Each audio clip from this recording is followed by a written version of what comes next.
for better, salon for crow, now who that responsible? If salon for better, salon for crow, now who that responsible? Now me responsible, I say. Oh, now you responsible. Everybody say, now we all responsible. Now we dey do things them way sensible. If you be the sleep, this not self for wake by you dream. Now we face reality, because this year not so fame. If you want talk say you're dirty, and you young dirty force you for clean. You know want for work like a slave, but you want for it like a king. Hey, Salomon, so like ready made. How you go get work, but you no land trade. You no land book, you no get talent, now you aid. But you want for sleep, now what I made. You know they study, but you want pass. You dey get way where you come in a class. OPS, and listen to me fast. You go feel like you dey see yourself by glass. Salon for better, salon for crow, now who that responsible? If salon for better, salon for crow, now who that responsible? Now me responsible, I say. Oh, now you responsible. Everybody say, now we all responsible. Now we dey do things them way sensible. And small thing happen so, una begin for point finger. You keep you young, a box for the person in young. You pull on a window, then they begin blame Timini. Then lock up begin blame Limba. If we back they blame then juice. Well then juice back go blame ginger. We can sabi for identify the problem, but we no can sabi find the solution. You ain't fat, you fat, now you back one gumble, but here pollution. As they give you money for shape, you go shape small. On the rest, you go boost up. Politician demo, citizen demo, we all now don't mix fat collusion. Salon for better, salon for crow, now who that responsible? Salon for better, salon for crow, now who that responsible?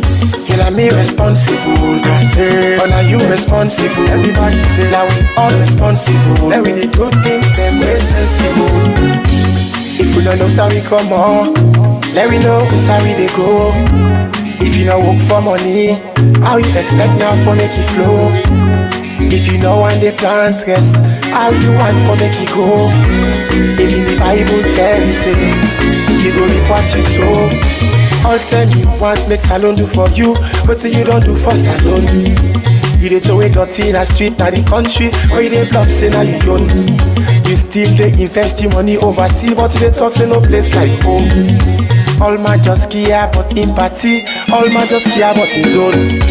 Salon for better, salon for crow, now who that responsible? If salon for better, salon for crow, now who that responsible? Now me responsible, I say. Oh, now you responsible. Everybody say, now we all responsible. Now we dey do things them way sensible. How many of we as Sierra Leoneans go proud say we get national ID card? Instead all day, we prefer forget them card. We prefer for pay tax na other man country, but we can as alone when we own. When they say pay tax, begin twist face like who that gig bang bar. Life for be an example. You want for talk about other person in you. Now we all responsible, yeah? Me, you, and Papa government. Innocent fella Kuti. Political Banika 2017. I got Lee on the beat.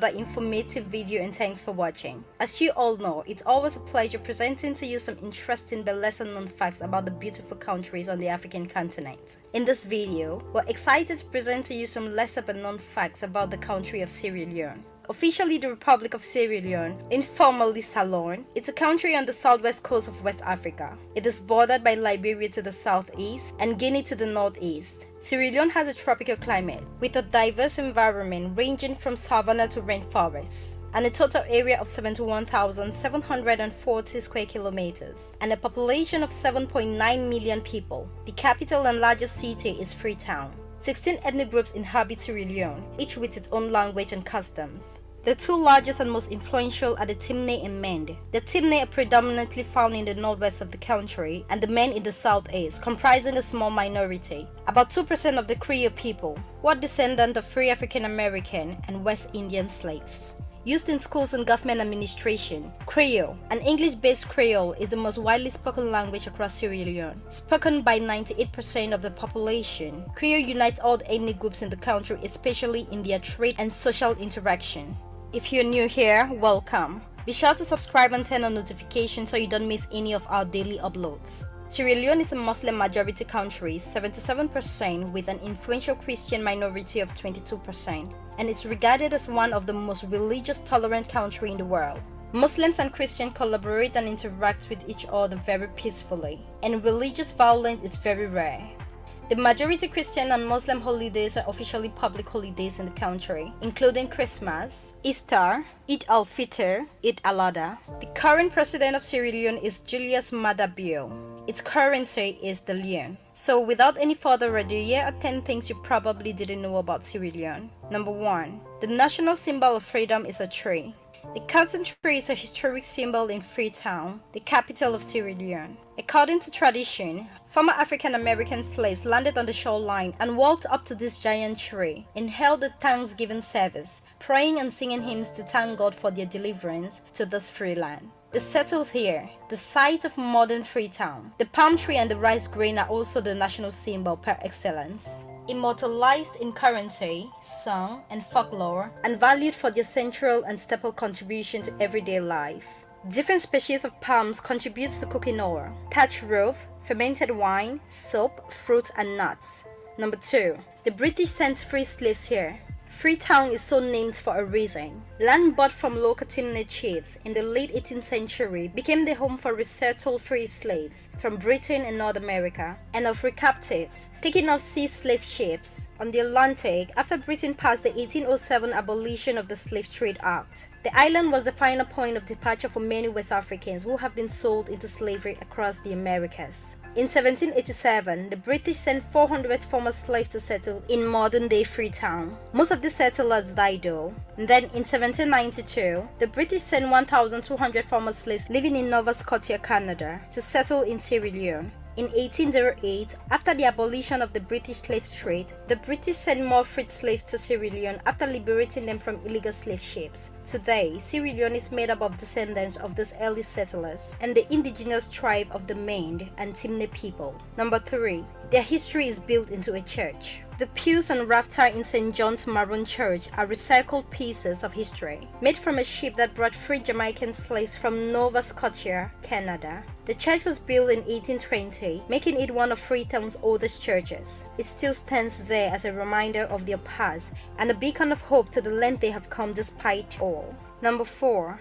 They suffered through a 10-year civil war. Sierra Leone is among the many African countries that have gone through a civil war. Internal conflicts crippled the country from late 1980s onward, culminating to the brutal civil war that took place from 1991 to 2002. Between 1991 and 2001, war between rival groups competing for control of Sierra Leone left more than 50,000 people dead and the country's infrastructures in pieces. It also displaced more than 2 million people who fled into neighboring countries. In 2001, United Nations forces began disarming rebel soldiers, bringing an end to the war. Since the end of the war, the government of Sierra Leone has undergone the arduous task of rebuilding the country's physical and social infrastructure while fostering reconciliation. Number 5. Diamond puts the country on the map. Although most of the population is engaged in subsistence agriculture, Sierra Leone is also a mining center. Its land yields diamonds, gold, bauxite. This country is one of the top 10 diamond producing nations in the world, earning a lot of foreign currency from minerals. Unfortunately, the diamond industry has also been a great source of conflict and pain in Sierra Leone. On February 14, 1972, the country made headlines when the world's third largest gem-quality diamond called the Star of Sierra Leone was discovered in Kyoto. Sierra Leone is famous for blood diamonds that were mined and sold during 10-year civil war to raise money for weapons. Number 6. Sierra Leoneans love their radios. Because so many people in Sierra Leone do not know how to read, radios are very popular. About 85% of the people have access to radio and about 72% listen to the radio daily. Number 7. Sierra Leoneans love rice. For almost all Sierra Leoneans, rice is the staple food, consumed at virtually every meal. A Sierra Leonean would often say, without any exaggeration, if I haven't eaten rice today, then I haven't eaten. It is often hard for outsiders to grasp the centrality of rice to daily existence in Sierra Leone. Many people, for example, have over 20 different words to describe rice in its variant forms, such as separate words for sweet rice, pounded rice, and the rice that sticks to the bottom of the pot upon cooking. Don't say you have eaten food unless you have eaten rice. Fruit and eggs for breakfast don't count. They eat rice with plaza leaf-based stew cooked with chili, onion, and palm oil. Many favor the cassava leaf dish, while others like the potato leaf version. Other rice accompaniment includes binge, which is beans, and the national anthem, granite soup, so nicknamed because everyone knows it and knows how to cook it. Almost all ceremonial occasions such as weddings, funeral, initiation, and memorial services demands the preparation of large platter of rice, distributed to guests until they are full. Number 8. Marriage is a sign of maturity in Sierra Leone. For all Sierra Leoneans, marriage is a mark of adult maturity and brings considerable prestige to the bride and groom. Specific custom varies by ethnic groups and socio-economic status, but usually begins when the man is able to assemble enough bride price, which is often a mixture of money and fine clothes, to give to the prospective bride and her family. He may be able to amass this himself, but often he has to ask his father and his father's brother for support. Almost all marriages used to be arranged between families, sometimes while the girl was still quite young. Increasingly, love marriages are more common, especially among those who have been to school. Number 9. Friday is Africano Day, when you wear your finest African print. Malama Thomas, twin named after the wealthy Creole matron who built a brand home there to buy wax print, lace, damask, and more in every hue, pattern, and shimmer imaginable, is a market where a lot of African prints are sold. Most sellers, especially women, carry the same inventory, but it's the buyer's staying power in the haggling game that determines where the sale is made. Once you have chosen a fabric, you need a tailor to make a dress for you, and for that, you can find them all over the city. Once you have your outfit in African print, you are ready to be part of the in crowd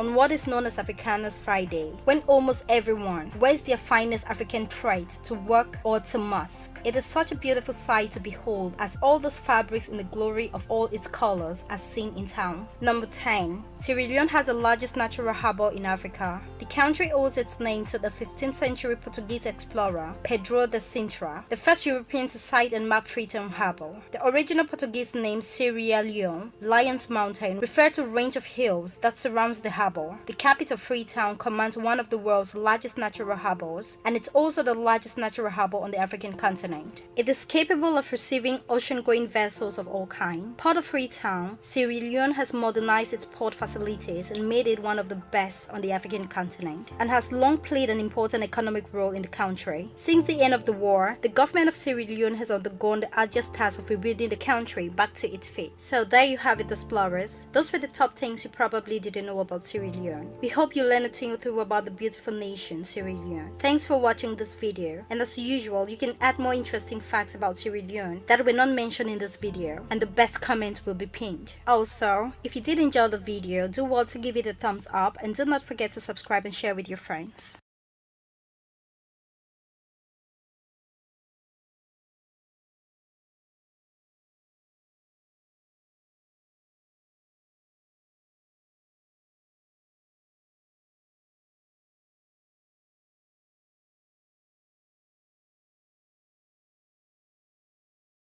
Like it, I can tell that. And he's saying to me, must be nice.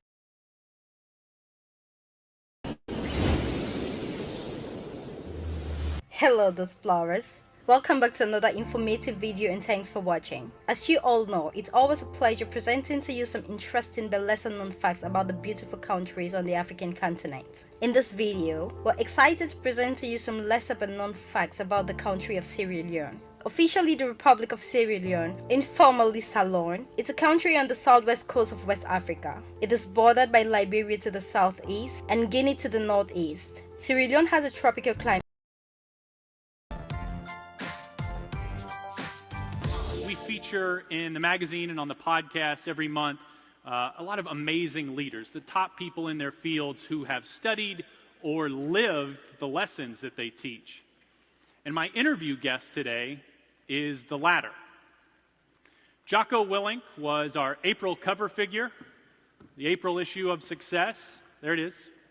It's okay. Don't be afraid. He's cool. He's cool. Jocko has taken his experience as a Navy SEAL officer and brought it to the world at large. He spent 20 years as part of U.S. Navy SEAL teams. He was commander of SEAL Team 3's Task Unit Bruiser during the Battle of Ramadi. He orchestrated SEAL operations that helped the Ready First Brigade of the U.S. Army's 1st Armored Division bring stability to the city of Ramadi. Jocko returned from Iraq to serve as officer in charge of training for all West Coast SEAL teams. And there he spearheaded the development and leadership training, personally instructing and mentoring the next generation of SEAL leaders that have continued to perform with great success and bravery on the battlefield. He now has translated his leadership lessons into his company, Echelon Front, where he's a leadership instructor, speaker, and executive coach. He is also the author of the mega bestseller, Extreme Ownership, How U.S. Navy SEALs Lead and Win, and he hosts the very popular Jocko podcast. It is one of the most listened to, fastest growing podcasts for leaders of all stripes, including civilians like you and me. Everyone, bring him out. Give a round of applause. Let's welcome a hero, Jocko Willink.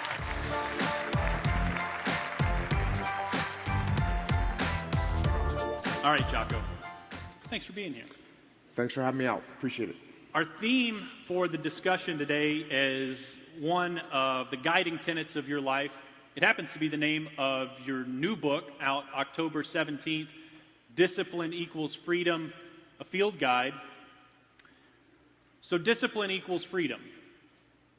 What does that mean to you? Well, I think the freedom part is pretty easy for everyone to understand. I think that everybody wants freedom in all the various aspects of their life, whether it's financial freedom. Those are the two examples I bring up all the time are financial freedom. Of course, everyone wants financial freedom. Everyone wants to have more free time. Those are two really easy examples to understand. And if you want to have financial freedom, well, then how are you going to get there? The answer is you have to have financial discipline. And same thing with more free time. If you want to have more free time, then you have to have a more disciplined time management schedule. And you have to have discipline in your life to say no to the things that aren't actually moving you towards whatever goals you have. So, you have to have the discipline to not click the next YouTube video that springs up when you get done watching one dumb video that you shouldn't have watched, and then it presents you with 6 more. Don't click on those. Go and do something else and do something productive. It's counterintuitive in a way. So it almost seems like something that only someone who has lived that way can testify to. Well, yeah, it is definitely counterintuitive because, one of the things you were just talking about is sleeping in the morning, right? It seems like sleeping in the morning is a form of freedom because, hey, I don't have to do anything. I'm just going to sleep in. But the reality is when you sleep in, now you don't get things done. And now those things that you were supposed to do aren't done. And now the next day you have to wake up early and get them done, not because you want to, but because you have to.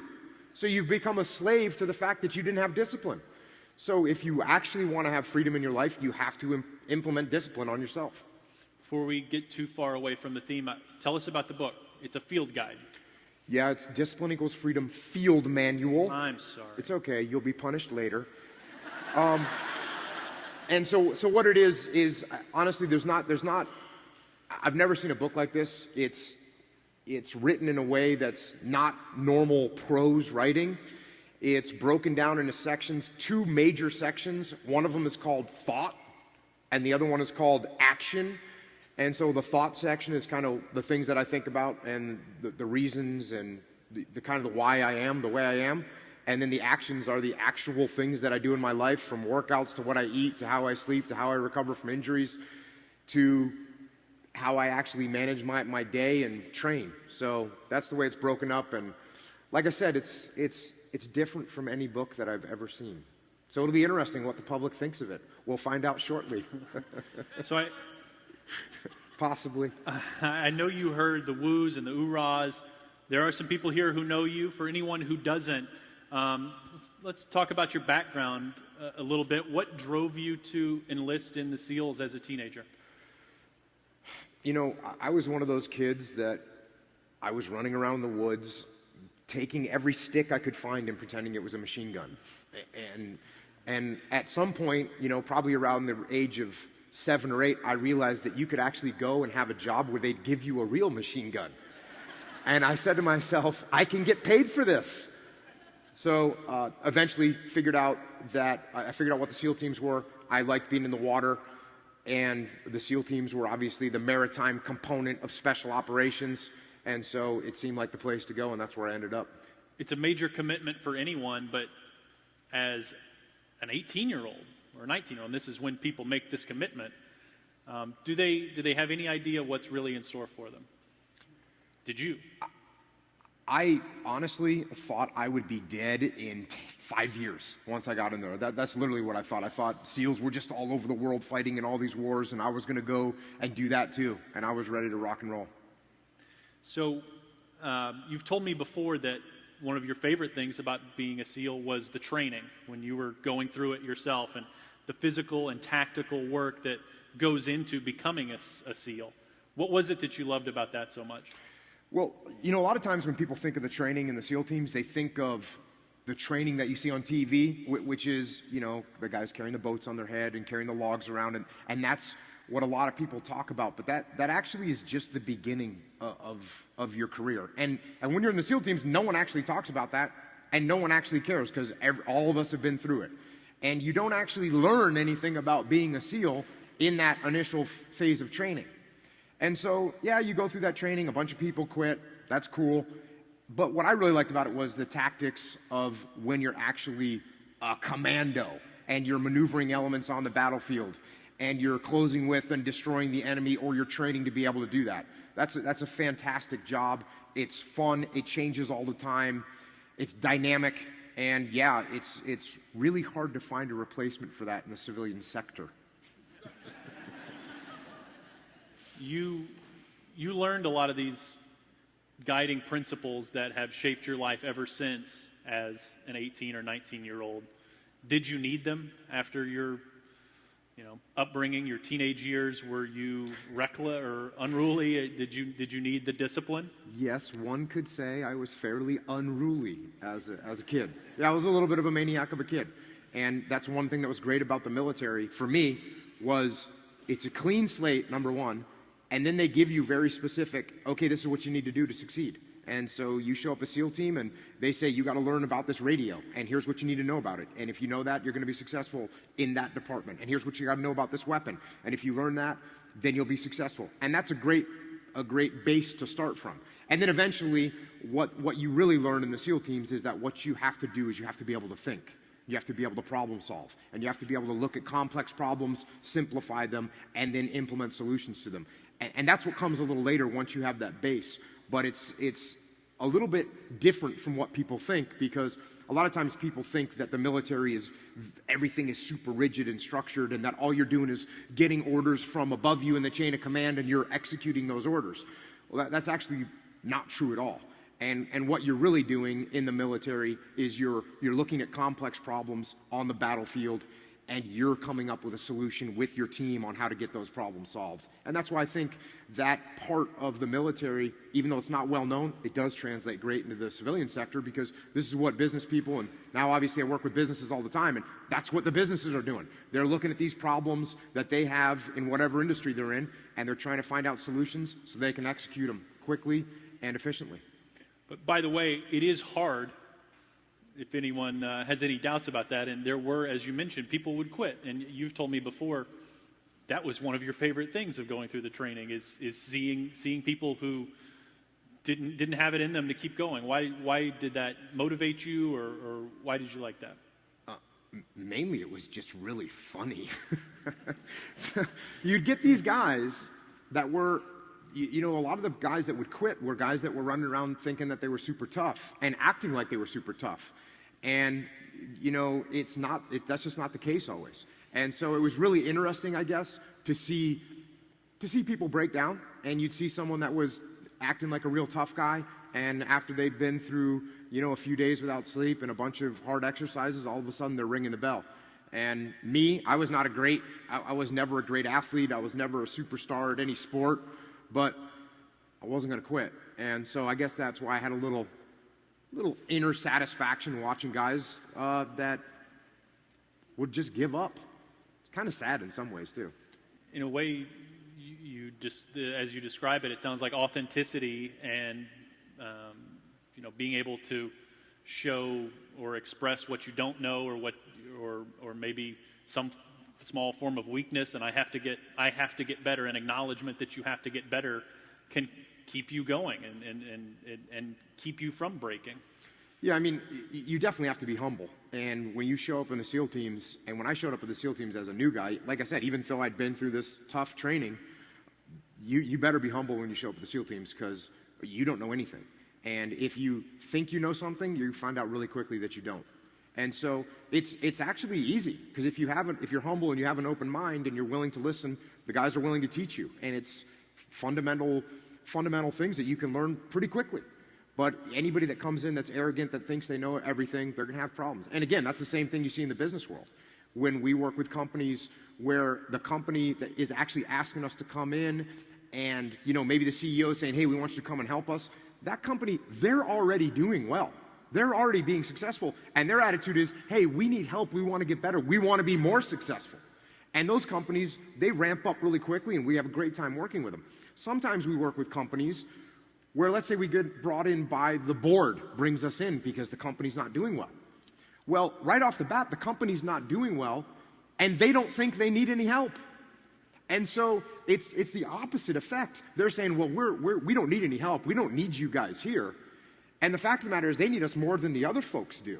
But the reason that they need help is the reason we're there in the first place. It's the reason they're not doing well, because they're not looking at themselves every day humbly and saying, what can we do better? How can we improve? How can we adjust right now and turn our game around or improve our game so that we can get better in the market? You've written before, and I know talked about on your podcast, just humility as a vital trait of any leader. In the SEALs, if you're not humble, it could get you and your team killed. How does that work exactly? Is it about closing yourself off from ideas from other people? That's definitely one of them. You know, if you and I are working together and I'm the boss and I have a big ego and I think I'm better than you, and you come to me with an idea, I immediately shut you out. Well, what if your plan was a better plan? Or what if you had some piece of knowledge that made sense for a particular operation, but my ego is too big to listen to you? Well, now we go out and we put lives at risk and possibly lose lives because my ego is too big. Same thing you could say about the enemy, right? If I don't think the enemy is any good, all the enemy's no good, they don't train hard, and they're not prepared for the big tough SEALs.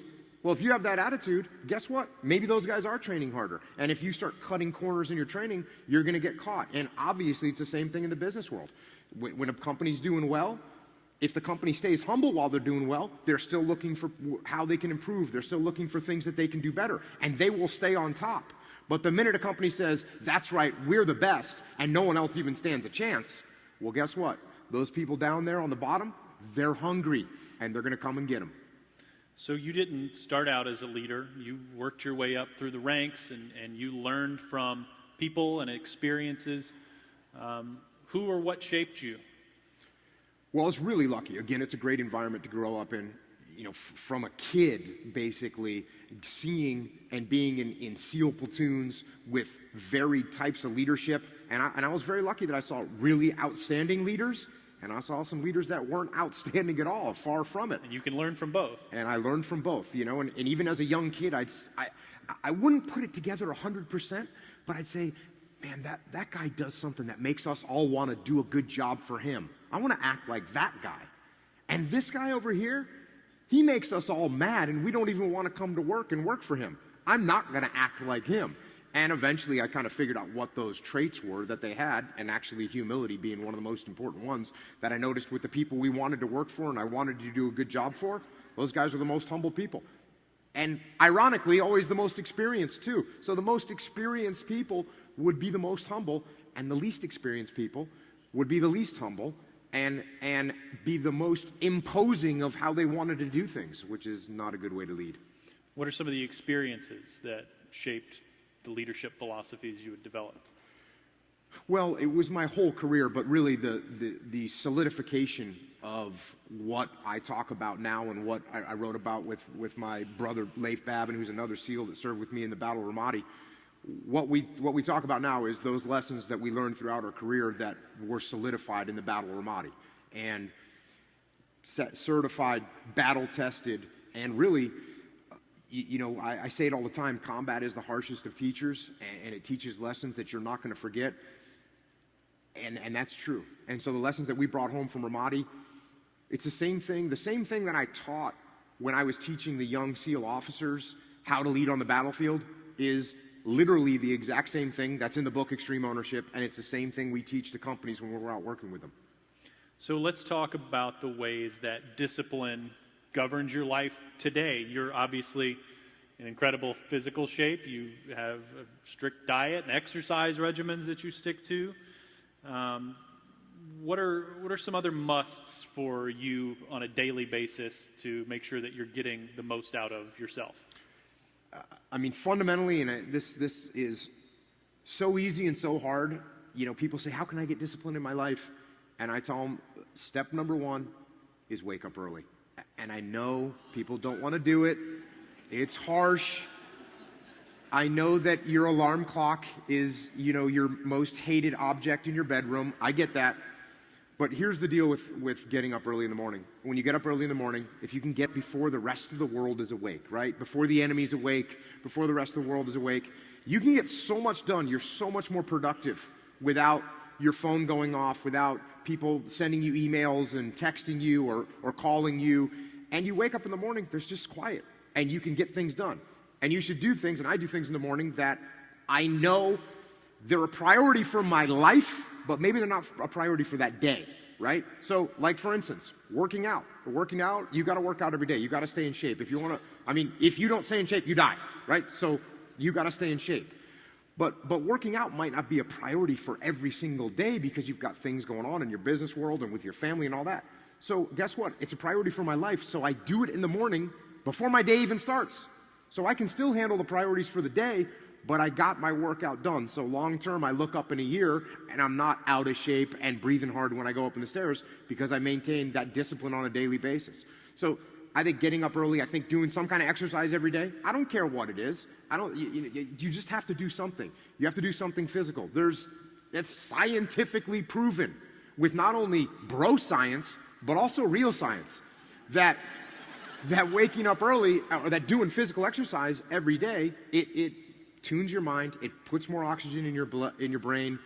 It is absolutely makes you think more clearly. So waking up early, working out every day, if you start with those two kind of cornerstones, and then the other thing is, figure out what you're going to do during the day. Don't go to bed without a plan of how you're going to handle the next day. Your day is very structured. I know you write at the same time every day. You have a schedule. Yeah, I have a schedule, and I execute the schedule, and that's what you need to do. Now, you actually said that my time is very structured, and it's actually a little bit not true. Parts of my day are very structured. Parts of my day are very disciplined, which gives me freedom in other parts of the day. And as a matter of fact, sometimes people will get, okay, I'm gonna run a disciplined time management schedule. So they schedule every single minute of the day. And I don't recommend that.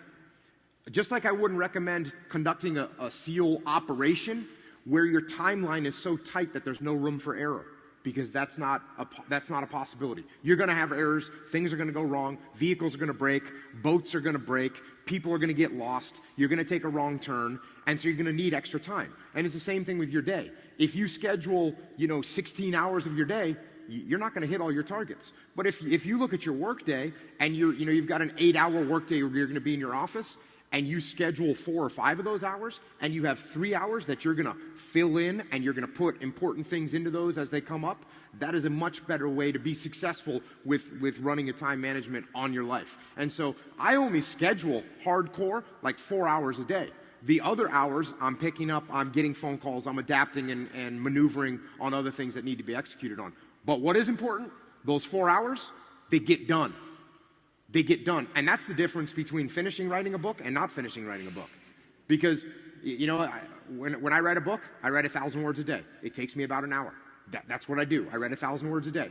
And in 30 days, you got 30,000 words. And in 60 days, you got 60,000 words. And in 90 days, you got 90,000 words, and that's a book. That's 3 months. And it took you an hour a day.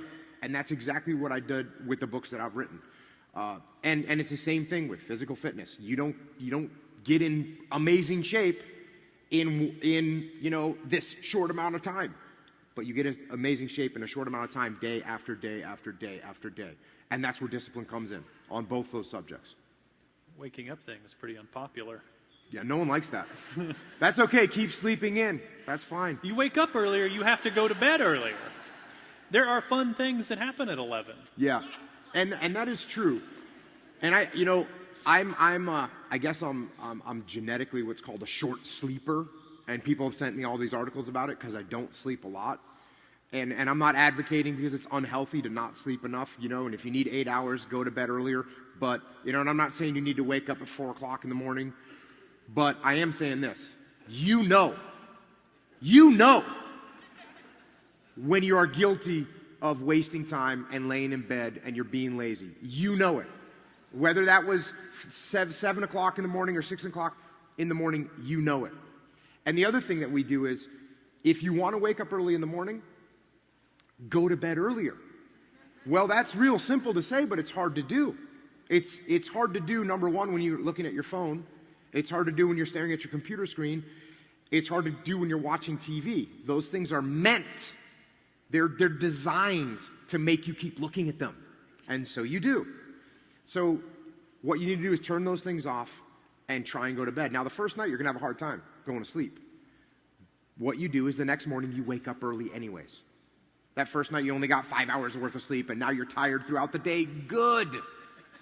Because then when you get to bed that night, you will turn off that computer, and you'll be able to go to bed earlier like you wanted to. So you have to start the cycle of waking up early by waking up early. You can't start the cycle by going to sleep early.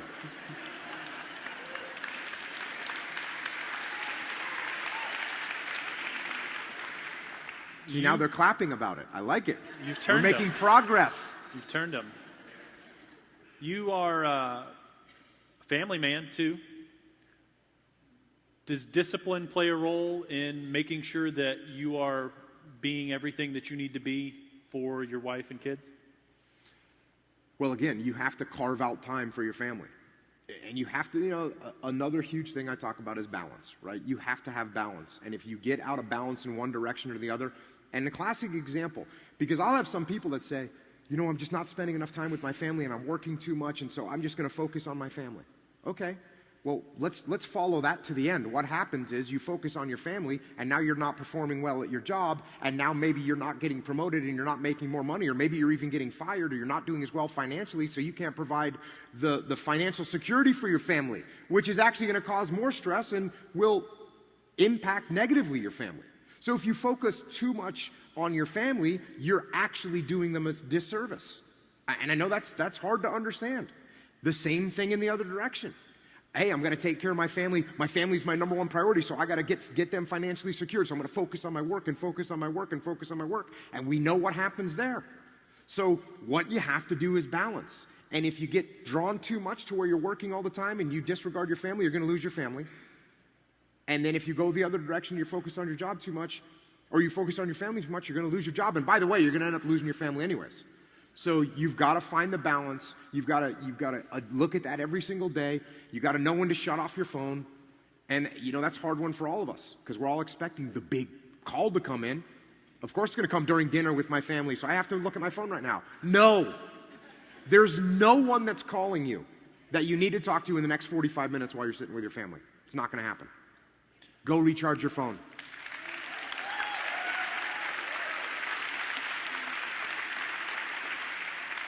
Our time is running short here, so I want to see if you can give people a sensory perspective of what it's like to live with this much discipline, to be structured, to get up early, to work your ass off in between. What does it feel like? What does it taste, smell, sound like to have this kind of discipline? Tastes like steak, number one. I'll tell a quick story. This is a little bit of a wake-up call, and I was on social media, and I posted a picture of like my morning, right? A couple pictures of my morning, and I like worked out in the morning, and then I went surfing, and I think I trained jiu-jitsu, and I posted these pictures, right? And I said, hey, cool, good morning, or something like that. And I was reading some of the replies, and someone wrote, must be nice. And I was like, dang, that because, I didn't have a lot of money growing up. And I was in the military for 20 years. You don't have a lot of money growing up. You're not running around doing whatever you want. And I thought to myself, I'm kind of a jerk. Because here I am posting these pictures. I'm working out in the morning and I'm going surfing and I'm training jiu-jitsu with my friends. And there's some guy out there that's probably been up at 6 o'clock in the morning. I don't care what his job is, but he doesn't like it. I can tell that. And he's saying to me, must be nice. And I actually thought to myself, I'm going to back off from posting those kind of pictures, right? Because I'm rubbing it into someone's face, and I'm not intending to do that at all. And the afternoon or whatever came around, and I went and kind of looked at some of the responses again, and someone else had responded to that guy, and he wrote, discipline equals freedom. And I said to myself, yeah, that's what it is. And when you see me and I'm surfing or I'm hanging out with my family or I'm training jiu-jitsu or I'm traveling and having a good time and enjoying my life, you're seeing the freedom part. And what you have to remember and what everyone here should remember, everyone here wants to enjoy their life to the maximum. But if you want that kind of freedom, it all starts with the discipline. And I leave you with that. Thank you. Thank you very much.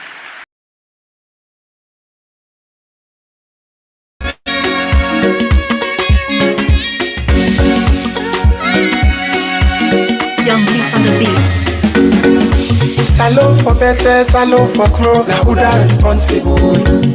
Salon for better, salon for crow, now who that responsible? Here me responsible, I say, oh now you responsible. Everybody say, now we all responsible. Now we dey do things them way sensible. If you be the sleep, this not self for wake by you dream. Now we face reality, because this year not so film. If you want talk say you're dirty, and you young dirty force you for clean. You know want for work like a slave, but you want for it like a king. Salomon, so like ready-made. How you go get work, but you no land trade. You no land book, you no get talent, now you aid. But you want for sleep, now at a bed. You know they study, but you want pass. You dey get way where you come in a class. Hope yes, and listen to me fast. You go fever like you dey see yourself my glass.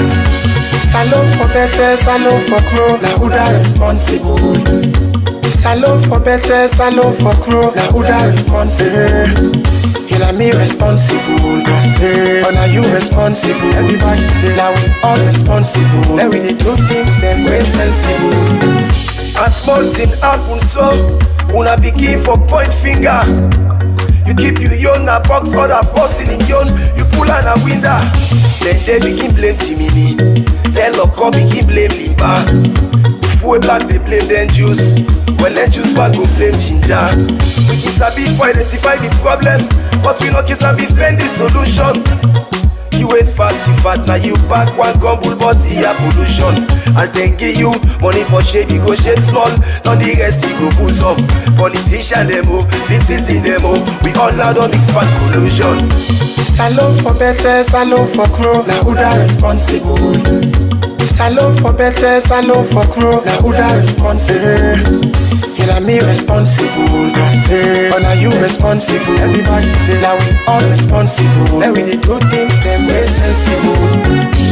If you don't know how we come on, let me know how we dey go. If you don't work for money, how you expect now for make it flow? If you know one day plant rest, how you want for make it go? If in the Bible tell you say, you go reap what you sow. I'll tell you what makes salon do for you, but you don't do for salon. You dey throw it dirty in the street, now the country, where you dey bluff say now you own. You still dey invest your money overseas, but you dey talk say no place like home. All man just care about empathy, all man just care about his own. Salon for better, salon for crow, now who that responsible? If salon for better, salon for crow, now who that responsible? Now me responsible, I say. Oh, now you responsible. Everybody say now we all responsible. Now we dey do things them way sensible. How many of we as Sierra Leoneans go proud say we get national ID card? Instead all day we dey forget them card. We prefer for pay tax na other man country, but we kinda salon when we own. When they say pay tax, begin twist face like who that gig bank bar. Life for be an example. You want for talk about other person in you.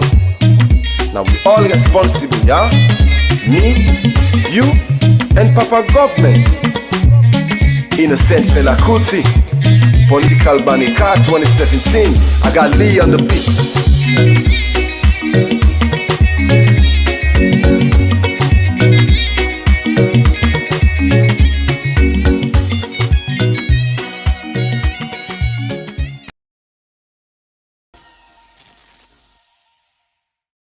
Hey everyone, I am Peter from Top Think, and today we're going to learn about the secret to building self-discipline.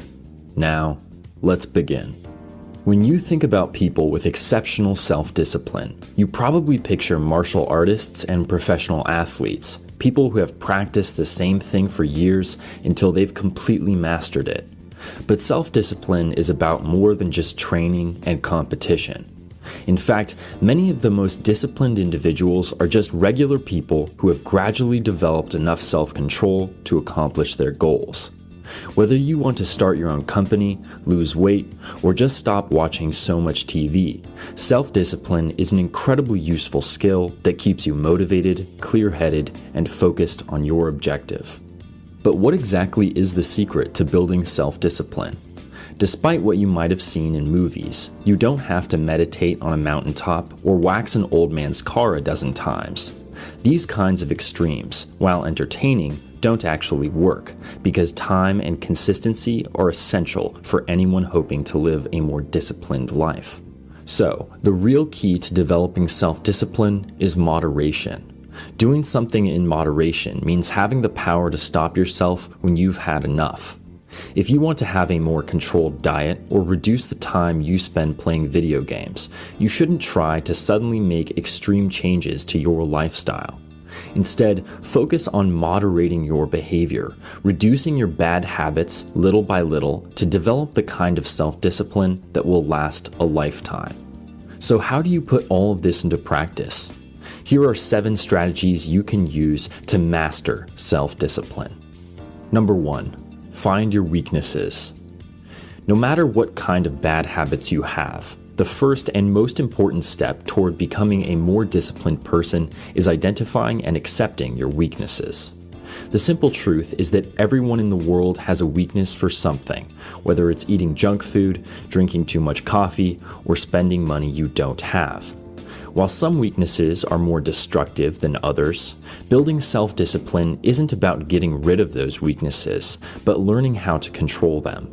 Many people never even get to this stage because they can't accept how little control they have over their own actions. This kind of denial can lead to addiction, so it's important that you address these issues before they take over your life. For many people, the idea of moderation is much less intimidating than cutting yourself off completely. So instead of focusing about which bad habits you need to remove, think about which ones you'd like to lessen. Number 2, create easy habits. On your road to becoming a more disciplined person, you're going to develop a set of new and improved habits, but it isn't going to happen overnight. Imagine you're trying to lose 20 pounds. You can't just wake up one morning and decide it's time for a 30-minute run when you haven't worked out in years. You're going to end up exhausted, sore, and unmotivated, so you should start slow and work up towards your goal over time. Plan out more manageable, easier workouts that leave you feeling optimistic and proud of yourself.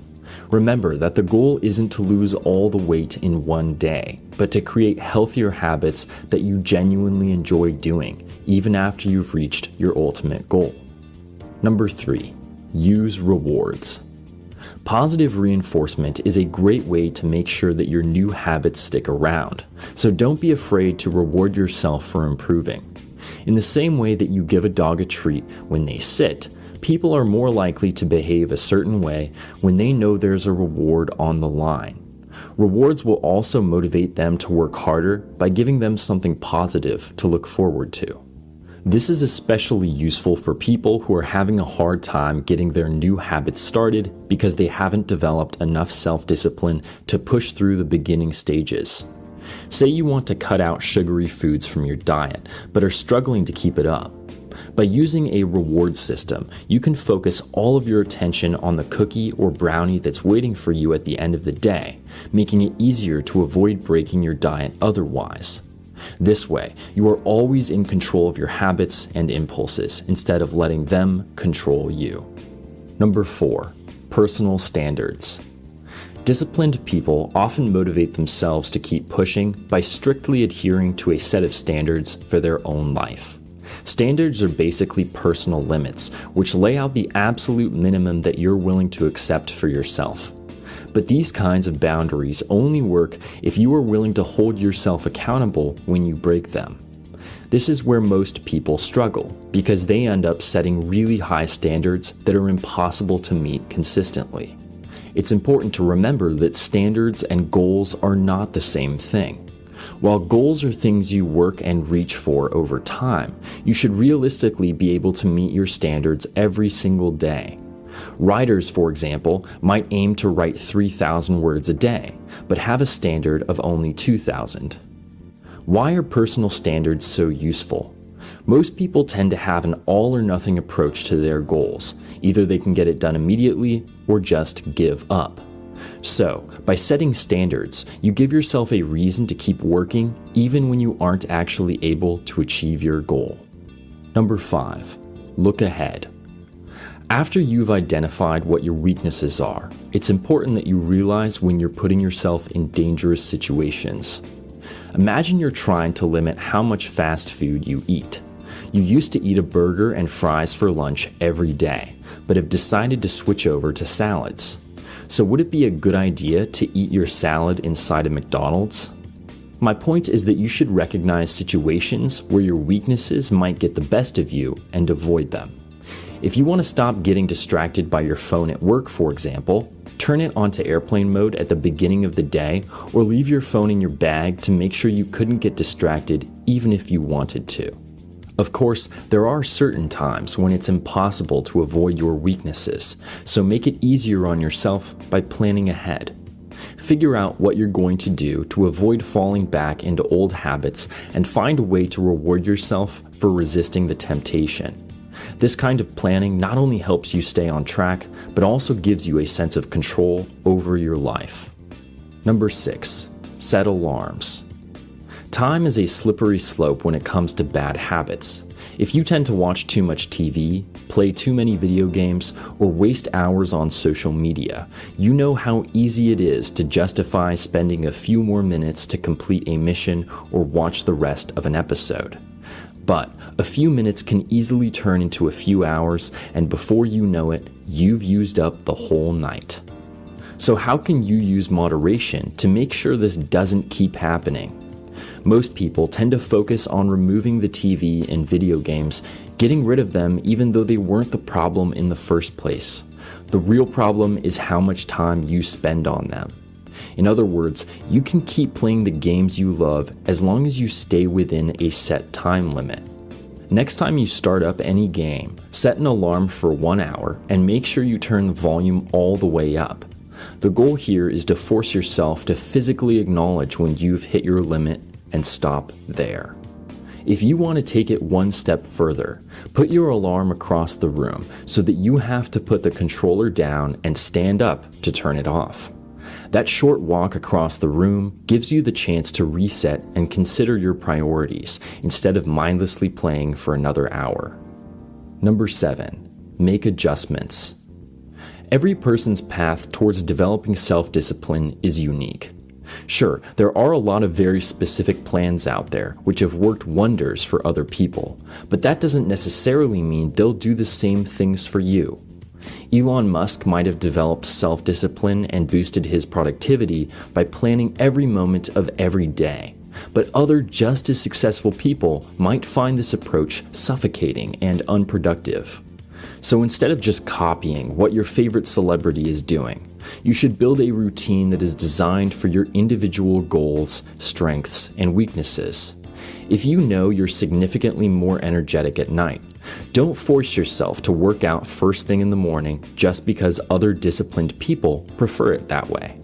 As long as you are consistently setting and achieving goals, you'll develop the kind of unbreakable self-discipline that you're looking for.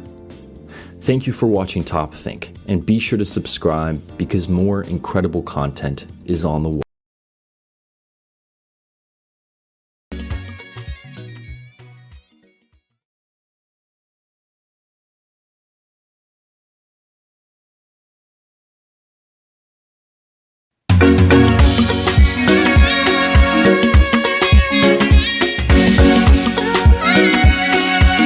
Young King on the beats.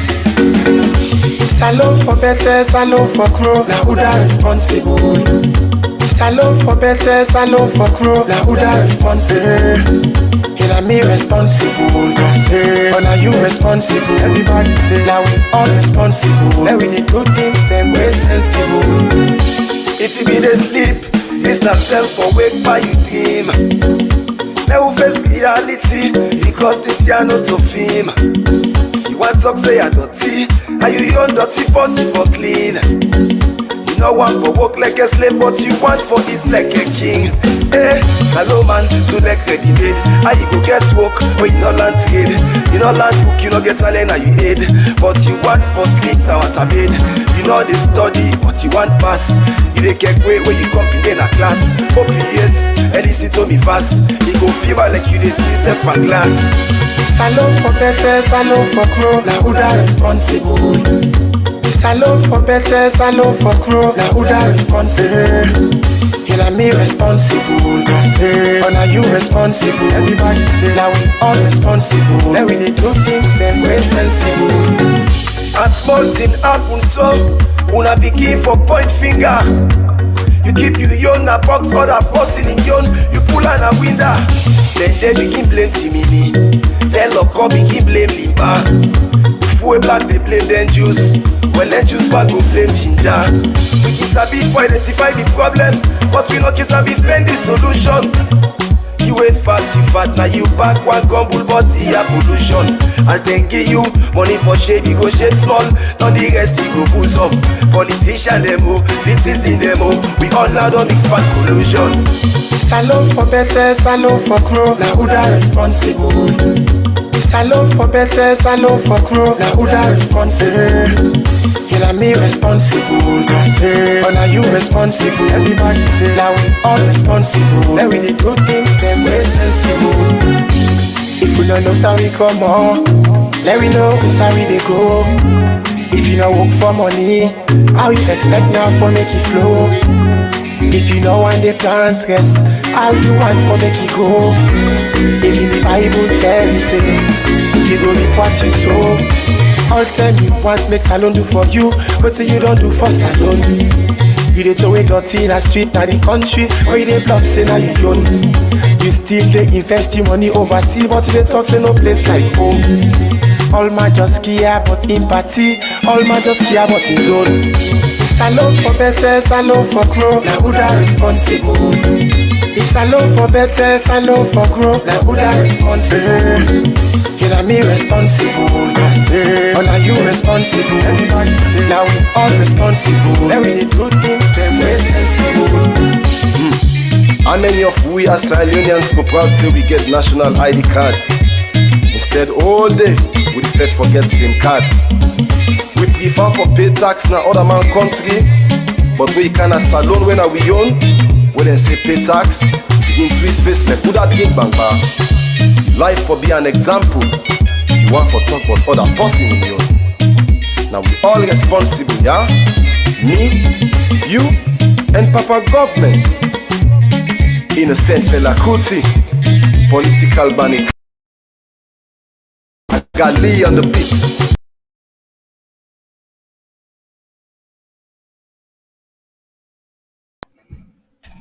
Okay, Fambolem Makushao Bondesha Biana Afumami Napiari. I don't come back today. And today I want to talk about discipline, about that thing what they call falamakata, copycatting, and how it affect with development. Tuesday, they make Sierra Leone 60 years of independence. We get fine roads there now past first term. Maybe we get fine roads then past first term. But we rarely don't develop. Because when we talk about development, we they look at the people them where they live in a country, the comfort where they get in life, how they able for eat and sleep, how they able for buy and sell, how they able for say, okay, life, I not get amubako, but I able live. That basic life where make I dey feel less stress, I dey feel happy, and you dey hope for the better. Do we have that in Sierra Leone? If we not get that, wetin are the reason why make we not get that? One of the reasons why make we not get them condition dey, even 50 years after, 60 years, I mean, after independence, now because a lot of we lack what they call discipline, and especially self-discipline. I don't come on for the last 1 hour.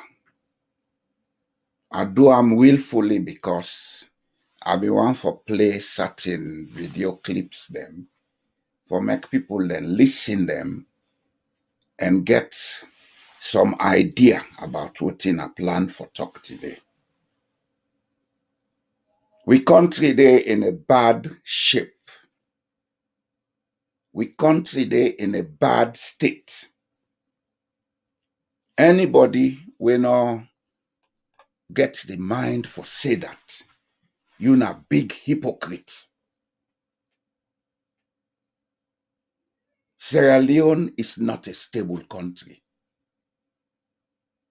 Every day, what you dey hear from Sierra Leone, every day, what you dey see from Sierra Leone, na things them where they broke your heart. In fact, now they make some of we they find it difficult for consider say, let we go back home. Because what you they go to? Fine building. Hey, they don't build big building yonder. That man don't do better thing. He don't build stone house. Yes, he don't build them. But is he at peace? Is he comfortable? Is there peace and comfort in Sierra Leone?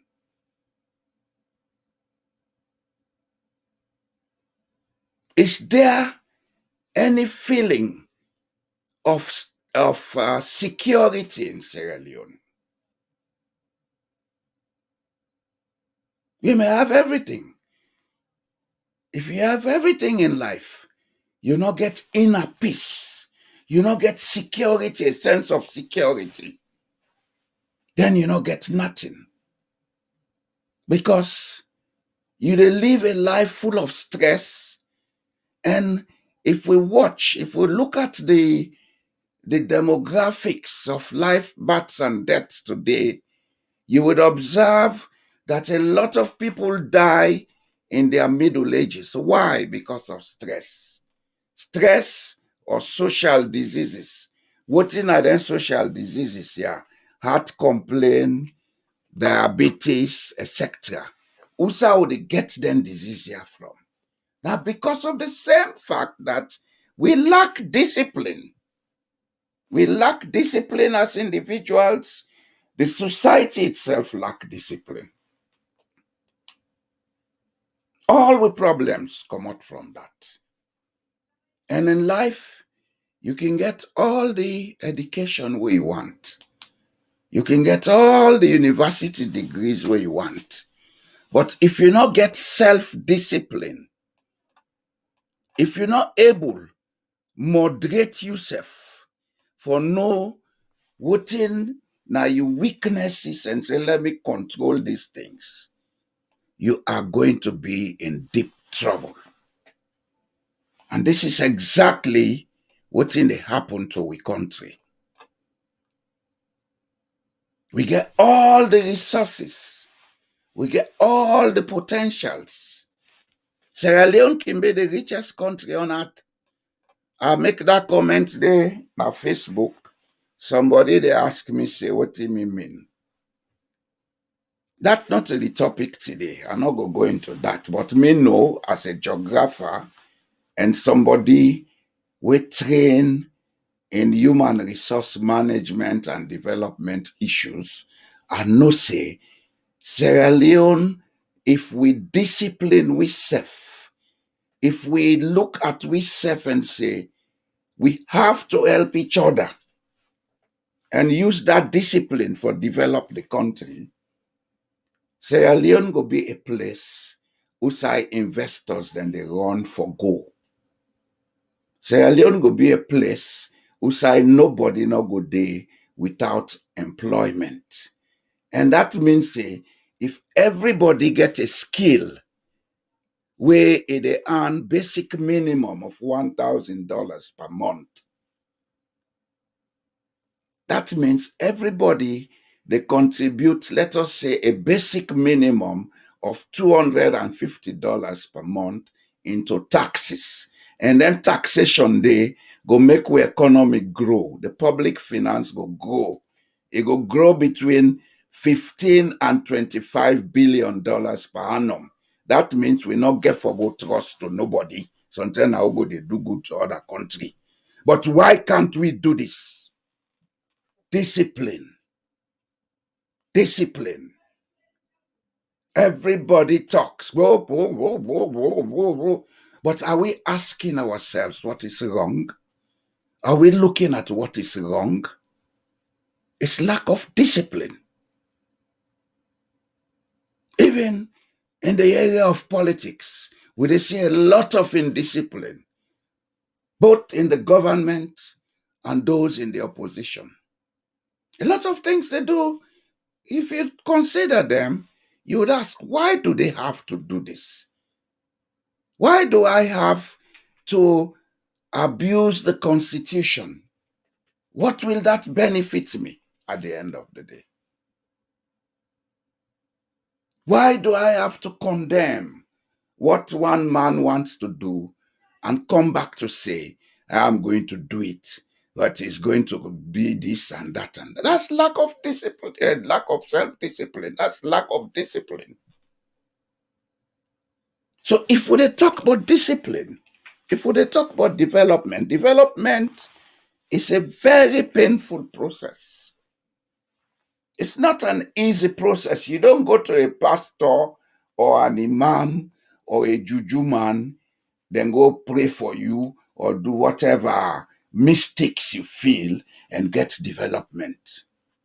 You can go to them, but if you don't do what has to be done, if you don't discipline yourself to do it when it has to be done, nothing changes. Nothing.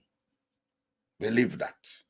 Because the magic of change, the magic of progress, the magic of halaki is there within each and every one of us.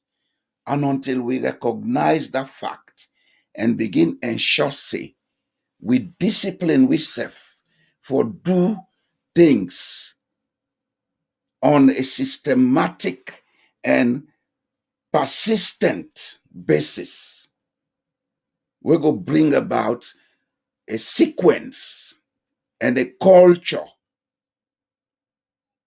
of work ethics, a culture of attitudes and behavior that will bring all of us together for us to develop all of us. It's going to be tough for us. It's going to be tough. It's definitely going to be tough. We can change every government and even bring Jesus Christ to State House or bring Prophet Muhammad to State House. If we are not disciplined, those leaders will fail. If a leader sits at State House and that leader is not disciplined, the country is going to fail. He is going to fail.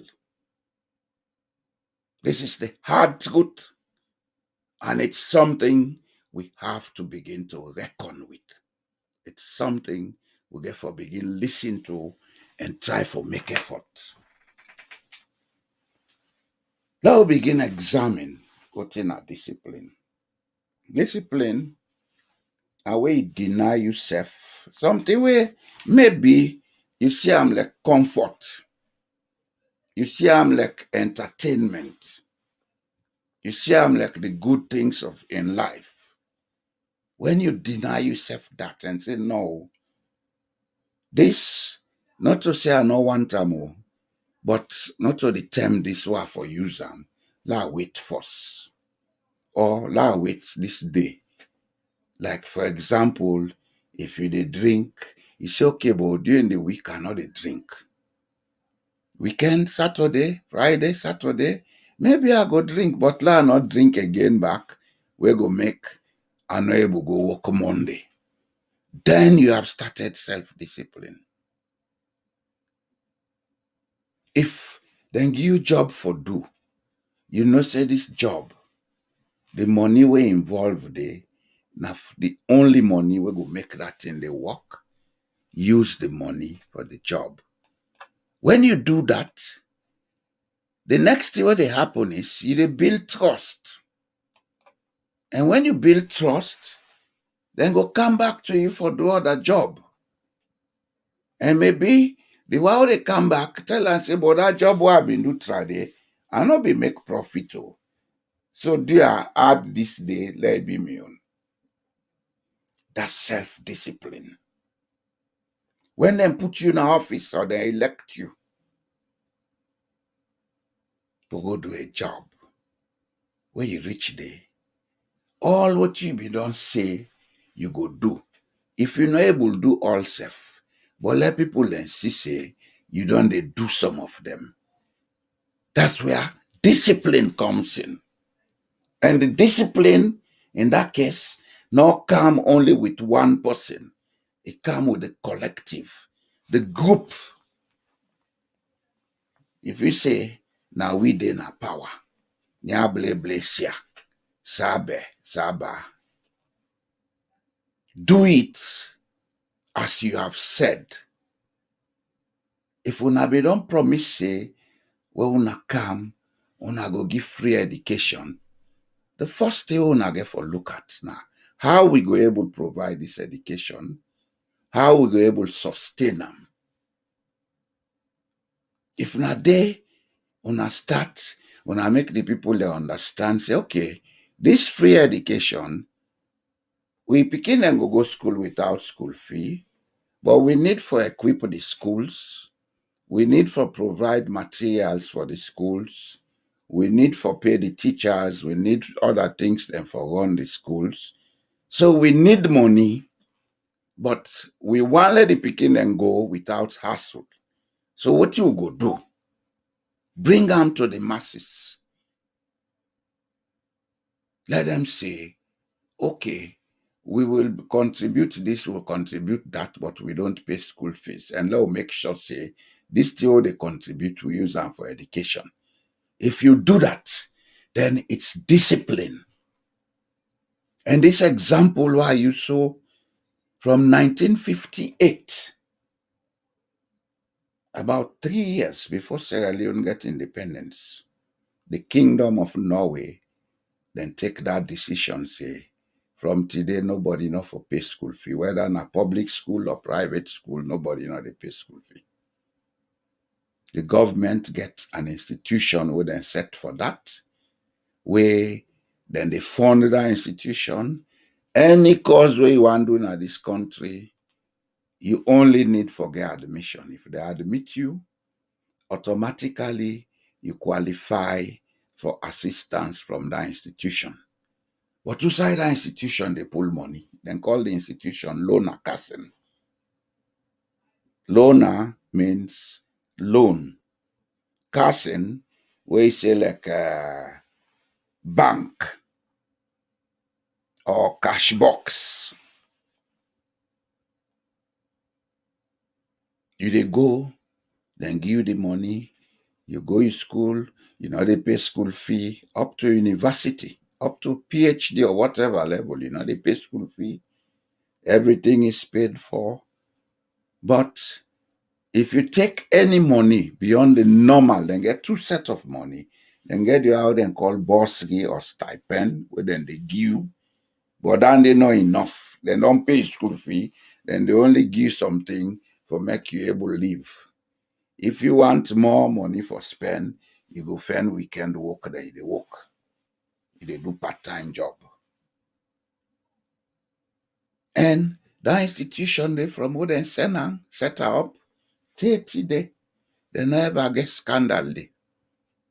That they tell you say the people there they run them, they discipline.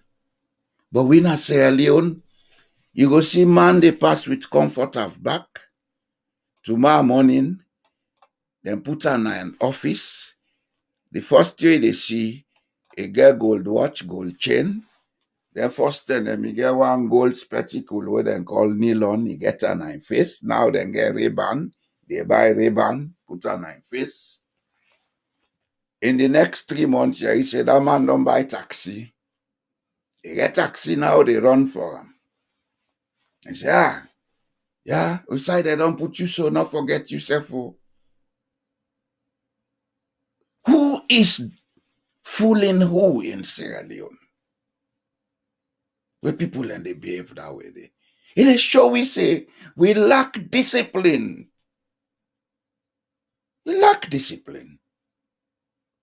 And the worst thing, people go all over the place when somebody don't misuse public property and public fund.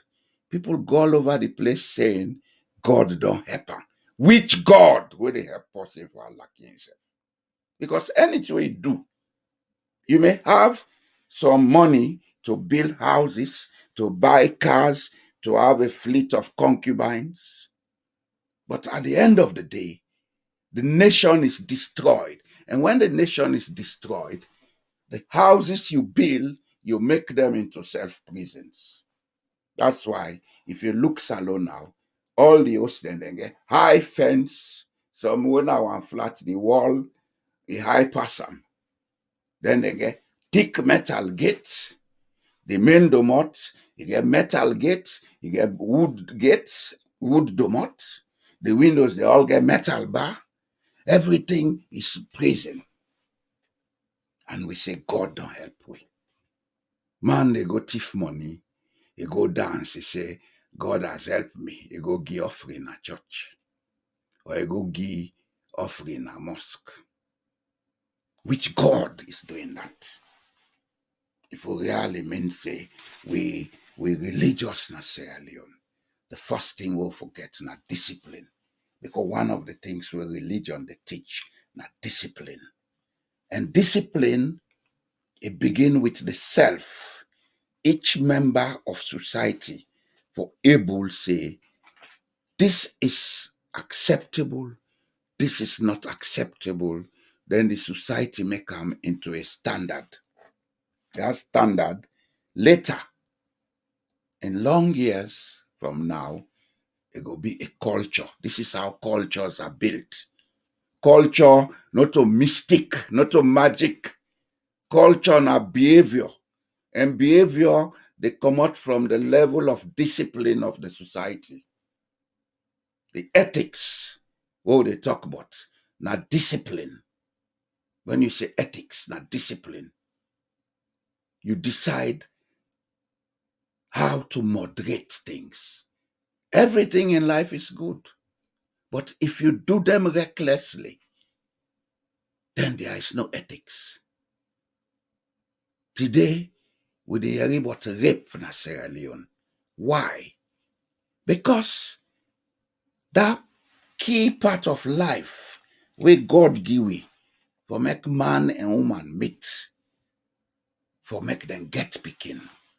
Now we don't take them into something else. And as a result, we don't make them into something evil. We they abuse them. We they go from picking a small picking. We're not even 10 years. People in the get mind, then go get affairs with them. That's a sign of self-discipline, lack of self-discipline.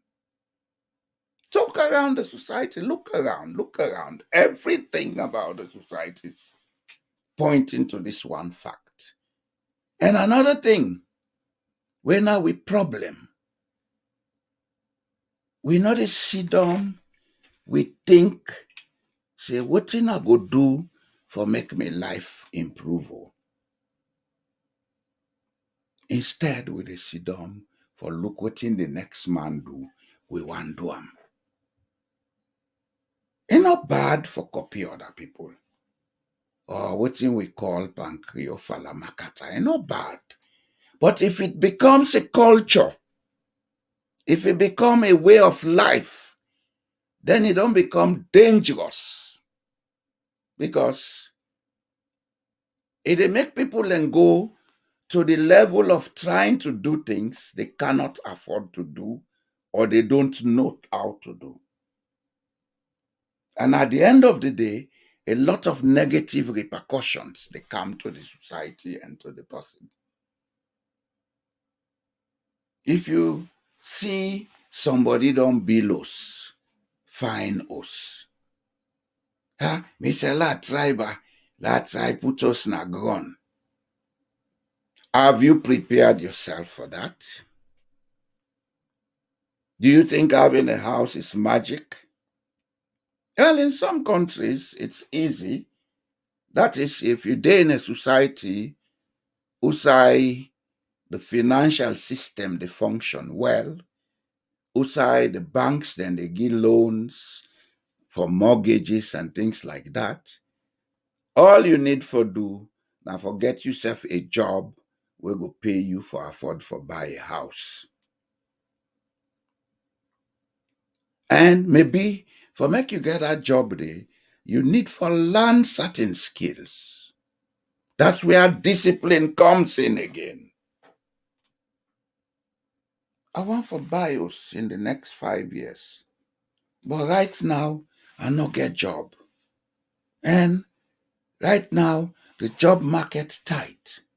Wetin I go learn, where I go able produce money, I go able save money, we go allow me in the next 3 years for make I don't get the basic capital wey dem require me for get for qualify for a mortgage. This alone no dey ask them question. Well, of course, we not get a system there. But I know say we banks them they give loan. And we banks them, they talk about collateral. The collateral no mean say pass you carry conveyance or osubuk for before they give loan. The collateral can simply mean say sometimes you get a savings with them, then see say over the last 36 months, you don't dey save every month, and you dey save a regular amount every month, they know say this man get a steady income. So I believe say if you ask for a loan, they will not deny you. They will say, okay, let we look your annual income. Let we look how much you able to make for the year. Let we see how much money you go give so you not go strain for payback. And before they do that, maybe then go look, say, okay, how much you they spend per food? How much you they spend per house rent? How much you they spend per transport? How much you they spend per clothes for the year? Then thing and they. When they don't calculate all done they know how much they left per what you they capable of making. They know say if you give this man this loan, this amount where they left, he can able use them for payback with loan. That's where discipline comes in again. Institutional discipline, personal self-discipline, societal discipline. And these are the things we have not done in the last 60 years. Instead, we dey talk about that get blessing, would I get swear. Because we own God will get us alone. Na a God of wickedness, na partial God. He dey decide who die for bless, he decide who die for curse. All them thinking and they show say we lack a lot of discipline in the country. For begin blame when things go wrong, a lack of self-discipline. If you point a finger at somebody, 3 of them fingers they point back at you. Look at, you see? 3, then 3, then point back at me. If you have discipline, instead of wasting time and energy to blame, to complain, and to grumble, use that time. If not the way you need for make una all come together, use the time for come together and find a solution. Because blaming without finding a solution is like saying, okay, I can do it, but you should not. And exactly that we see that happen now. There has been a lot of blames over the last 15 or 20 years. And we see more blames coming. We hear of more things happening that are unthinkable. All they point at the fact that we lack discipline and we lack for copy. Even we were in a diaspora. If you look, most of the Sierra Leoneans in the diaspora, some man they tell you, say, I don't live here 25, I don't live here 30 years. What has it to show? Maybe yes, you go tell you, say, I don't be lost na salon. But when you look the man, he dey work 24/7 under hard condition because he not plan himself. He only dey look at the money for go salon, go cack feather. I don't do this. And some of them end up dying out of stress because overwork, lack of rest, not sleeping well, not eating well, having a lot of financial issues on your head, all that thing and they cause stress and heart conditions we can kill you quick. If there is discipline, most of them things how they happen not go happen. Somebody come overseas, he don't can struggle, he send him money, say, "Boy, now help me do this thing for me," they misuse them. That is lack of discipline. Because if somebody get discipline, person send money to you, say, do this thing, do am. Wait for the person, see what he go do for you. But if you misuse the person in resources, then also we expect for build trust. We dey blame. we go point finger upon politician, we go point finger upon this. But let us begin to look at the practical side of who we are. Let us look at it, who we are.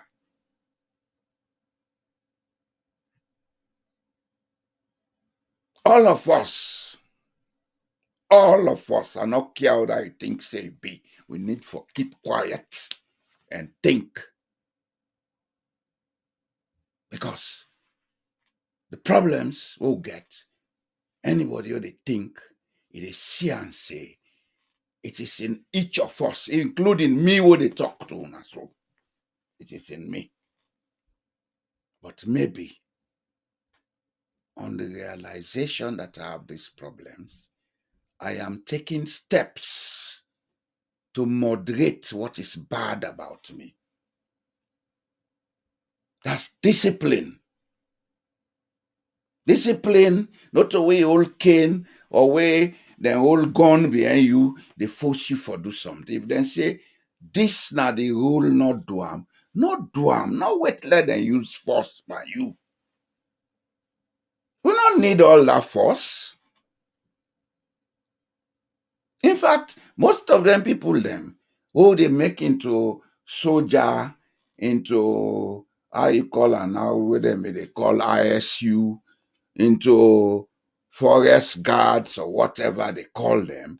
These are the people we should be training to become professional international carpenters, professional mechanics, professional machine turners, professional welders, professional industrial skill designers, etc.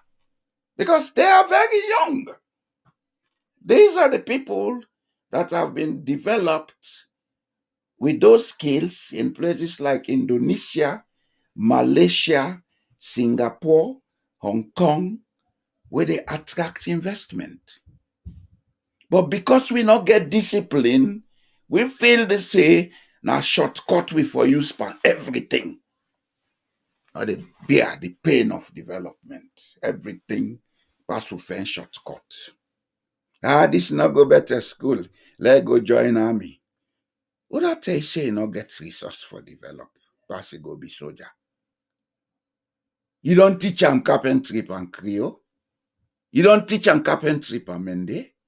You don't teach them carpentry and Timni or Loko or Limba or whatever Naimama language that a person are able to understand. What is wrong with us? Sierra Leone, a country girl thing, but you know they go before. Yes, you know they go before because the investors, the business people, the capitalists, they don't go to do charity, not to NGO, then deeper. Then go any side where the most important factor of production day, and then they go. I like that country not get pin. Hong Kong not get pin. Singapore not get pin. What then they call it minerals. But that's where all the investors go. They go because the human resource of their country then they is well developed. They get all kind of skills for make all kind of things. We now for go school, go learn ABC, speak like Cheshire cat, they will say we don't sabi book. You don't sabi nothing because you don't get nothing for do. And at the other is you make corruption or they don't. The type of education we'll get. Now, in fact, now one of the reasons why they institute in discipline our society. It institute in discipline in the sense that when somebody go through that process day, if he don't get the feeling we're wrong now, he'd say, he don't sabi pass and he better pass the one that will not go through that process. Which is another aspect of indiscipline. Because if even not true say you sabi pass the other and they will not go school. They are your blood brothers and sisters. Lift them up. Do something to make them come to a level who will not go able to live together. But if you begin tell them they are illiterate, who are you? Maybe you are more illiterate. Because maybe if you come up on Limba culture or Soso culture or Mende culture, after going through school, you're not able to talk your language properly again. So you don't turn illiterate by your language. They cost the people and say na illiterate. Because you're not disciplined. A disciplined human being, not a discriminate against incompetent human being. You know, they look low on incompetent human being. You know, they insult the humanity of another person. And a disciplined human being, not they go about telling people who he is or who he is not. The people see it in you, in what you do and what you say. All of us, the way we think is shown in what we say and what we do. I don't have to tell anybody who I am. They know who I am by the way I talk. Those who see me act, they know who I am by the way I act. Because there are things I do and there are things I don't do. That's discipline. I can do everything where every human being they do. But some things then I get high level of moderation in them. Some things then I say, no, this I should not do it. If I do this, the one that will sabi me out and go see me. Well, maybe they're not going to see me because we live in a society who say discipline not day and falamakata day. If I reach here, let we take a break of 5 minutes. I will come back.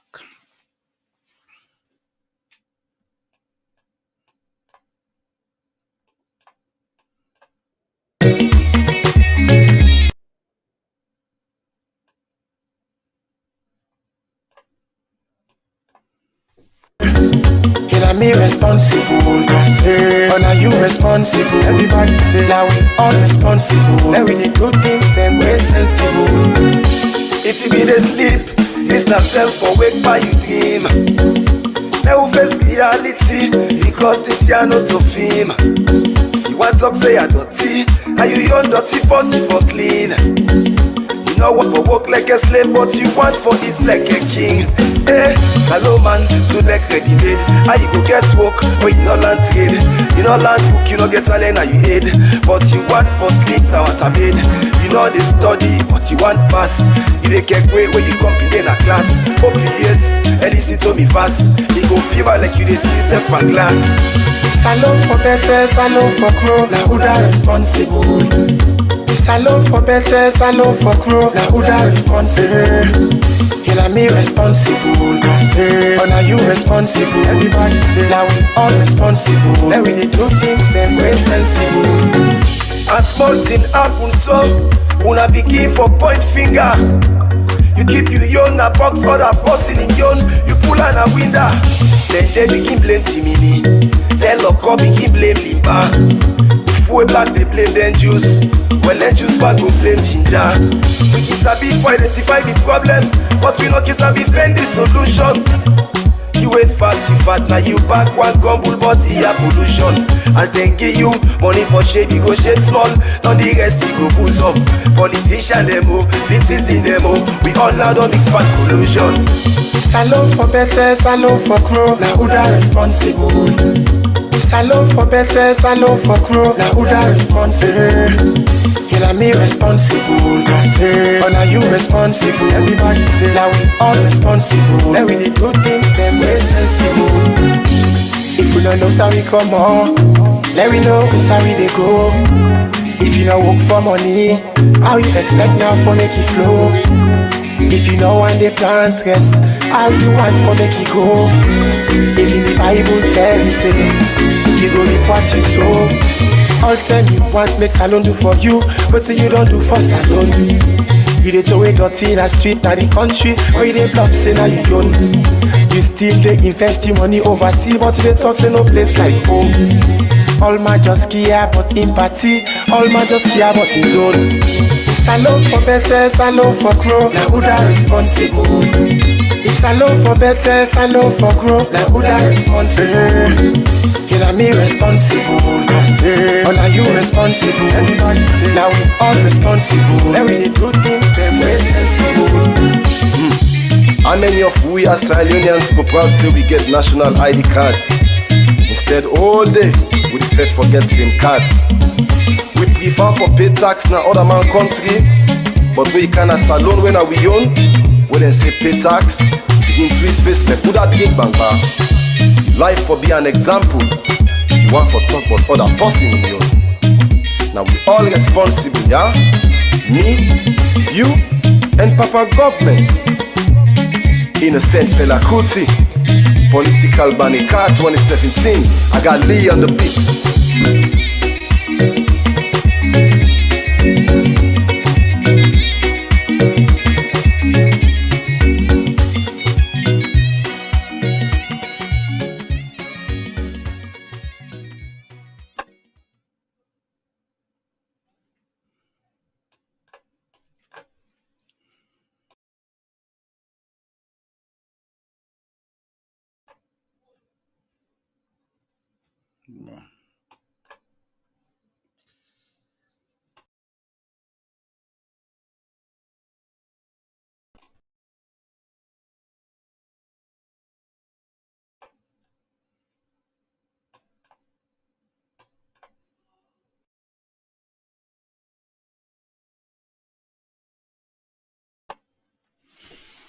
Okay.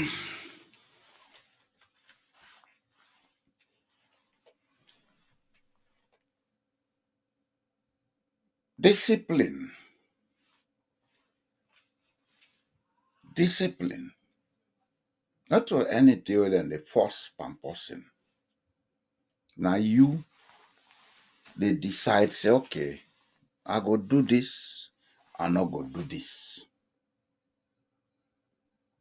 But you dey do them within certain rules, certain laws, certain things what the society say for observe. The society, of course, all over the world, the societies them, then get things them what they allow for do, then get things they what them go look at with say no, this not for do am. It vary from society to society. But every society in this world, one of the things where they require of everybody na discipline. We in Africa, we grow up for understand discipline as something where mean the use of force. And for use force, na in a discipline. Beat picking, teacher beat you, staff picking, put people in a prison, do all the things them where they dehumanize the person. Now then thing and they we consider as discipline. That's not in a discipline. As a matter of fact, then thing and they what they do, will they still tell the world say we believe in slavery. And now we now the slave masters them. Because when you use then kind force or punishment on somebody, you dey tell and say, he not fit for exist, he is not human. You would use the force, now you not the human. So it's like you dey create a master-servant relationship with the person. Discipline now something we'll get for begin teach. We'll begin them, let them adopt them. Several ways the way you go teach you begin for discipline itself. But you don't need for use any amount of force. We the adults them, several ways they we go teach we self-discipline without we no wait, let them force we. If you know say something not fine for do, not do am. If you get for do am self, do am at the time where people will not go frown on you. For example, man left in house in the morning, say they go work, they go sit down in the office, maybe 1 hour, 2 hour doing nothing. The next day where you know, he don't left office, go sit down na Poyo bar or rum bar or attire base. He don't they talk. Nobody no need for tell you say, boy, don't do this. You say self or sit down, you ask yourself, this thing why I don't take make habit. This thing why I don't take make way of life. Is it good for me? When you reach that point where they question yourself, when you reach the stage where they ask yourself, and when you reach the stage where they reason out and say, no, this is not good, then you don't begin use self-discipline. You know mean say you not go do am more. But you for know when for do am, how for do am, and who side for do am. But if we dey do no more anyhow, waiting I no know side and pull that what if na Creole or na Temne or na Madingo or whatever, what two people then say if they do I don't care damn. Then you they show a lot of lack of discipline. Everything is fine to do. But when you don't do it with ethics, when you don't do it with moderation, then you they show a lot of indiscipline. And because of indiscipline, you they make a lot of things go wrong. We go affect you, it go affect the society. Well, some people go say, okay, hey, now all man they do. Now so all man they do. That's what the all man they do for do. And maybe what the old man they do, then they do it wrongly. So that does not make it right. If all man copy all man falamakata, all man for kill person, then at the end of the day, there will be nobody left in the world. If we say the falamakata for kill people them, because we see other people they kill, then at the end of the day, there will be nobody left on the world. This is where discipline comes in again. Not so because Jack, Jane, Yebu, Yenken, Lamboy, the Duam means say correct. Ask yourself, is this correct for me to do? If I do it, how will it affect me? How will it affect my family? How will it affect my community? How will it affect my neighbor? This will not get on our society. The last time I go salon, that was 2016. One of the things where I've been found very strange and painful, now the level of noise, now the society. Everybody they play loud music, boom bam, boom bam. I think we reached there November, yeah, November, and I went to a so-called festival at the stadium one evening. Honestly, when I spent about 30, 45 minutes at that place. When I come out there, for about 3 days, me yes they ring because of the loud music they play. And it was not only in the stadium, every corner we pass. In fact, I mean, guess on street them, where people and they put their musical set and speakers and this road and they pull na Europe, use goods so then the cargo. I mean, guess on streets then like Kisi Road.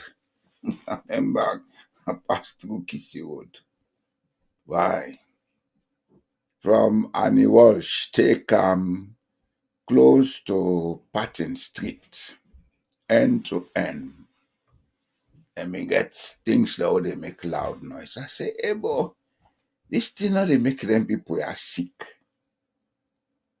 And you look at it, you ask, what in that they reflect about we, where people then they make loud noise? A lack of discipline. Lack of discipline. Because honestly, nobody not for supposed for tell anybody say that music where they play loud. You when where they play for no say loud. I witnessed another issue with driving. I even tell somebody say, me I not go ever drive na this kind place.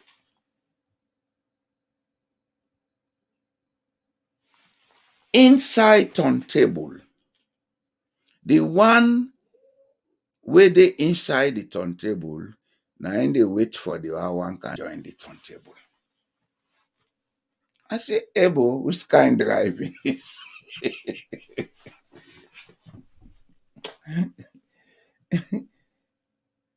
A lot of things wrong but with society. Oh. A lot. But you see, people will not see these things when they are living in them. Because anything, whether a wrong or right, after some time, it will become a norm. It will become something where everybody accepts. But we may accept it as normal, but it is affecting development. It is affecting our ability to grow and develop. So, where do we start? We have to start with looking at discipline. The time we been go school, you know the hear about lick paper, you know the hear about teacher pupil relationship, where teacher they go get relation with girls picking them for make them get marks, etc. Today it's a norm. Is that correct? Is it normal? No, because discipline done. And the worst thing now is if you try to say this is not right to people, you are seen as a complete stranger. But at the end of the day, it affects their lives.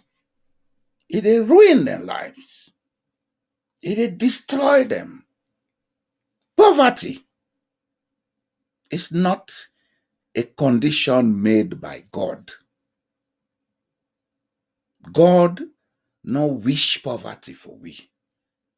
I make even in the religious books, they are very clear and say God made man in his image and likeness and said, go out and take dominion, take control. And not tell you look and see them who fall on and full foot, though they pray to him every day. Yeah, for pray.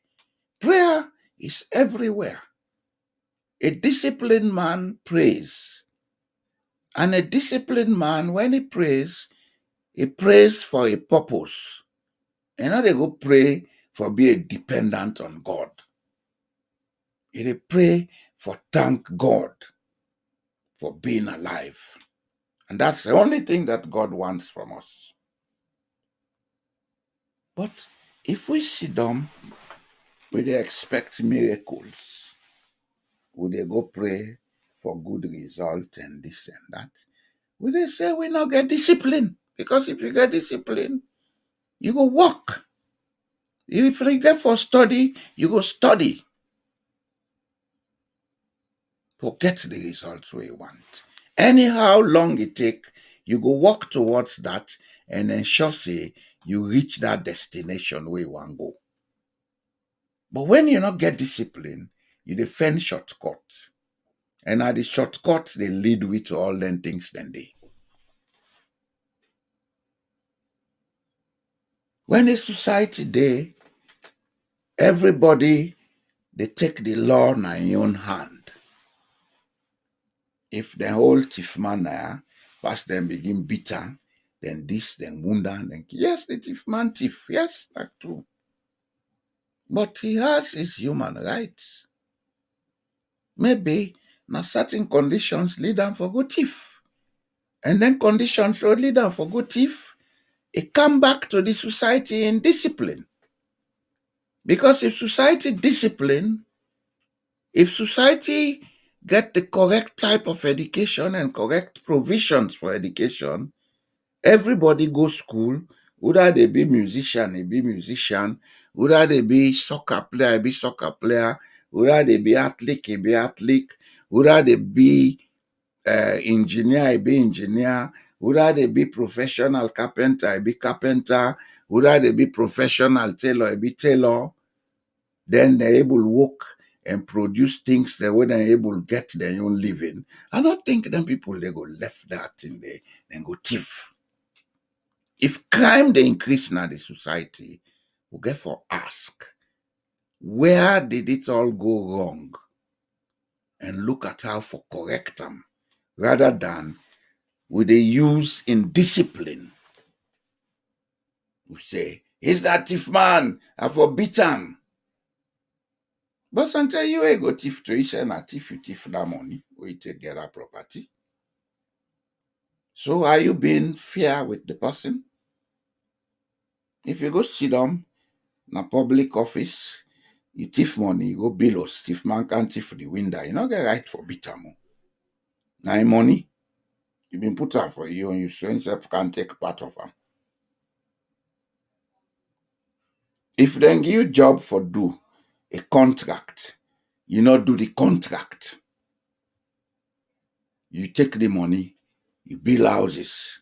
Thief man go there, then go thief. You not get right for bitter mo. Even for jail, you not get right. If we look at the morality behind everything that is happening, some of these people we send to jail should not be jailed. The society should take responsibility and make reforms. The society should begin to institute discipline within itself. If we begin look at we institutions them and make them functionable so that discipline could prevail at institutional level. And we would make the laws them, we get for be discipline. You not go say people they not for do this, then you they do them.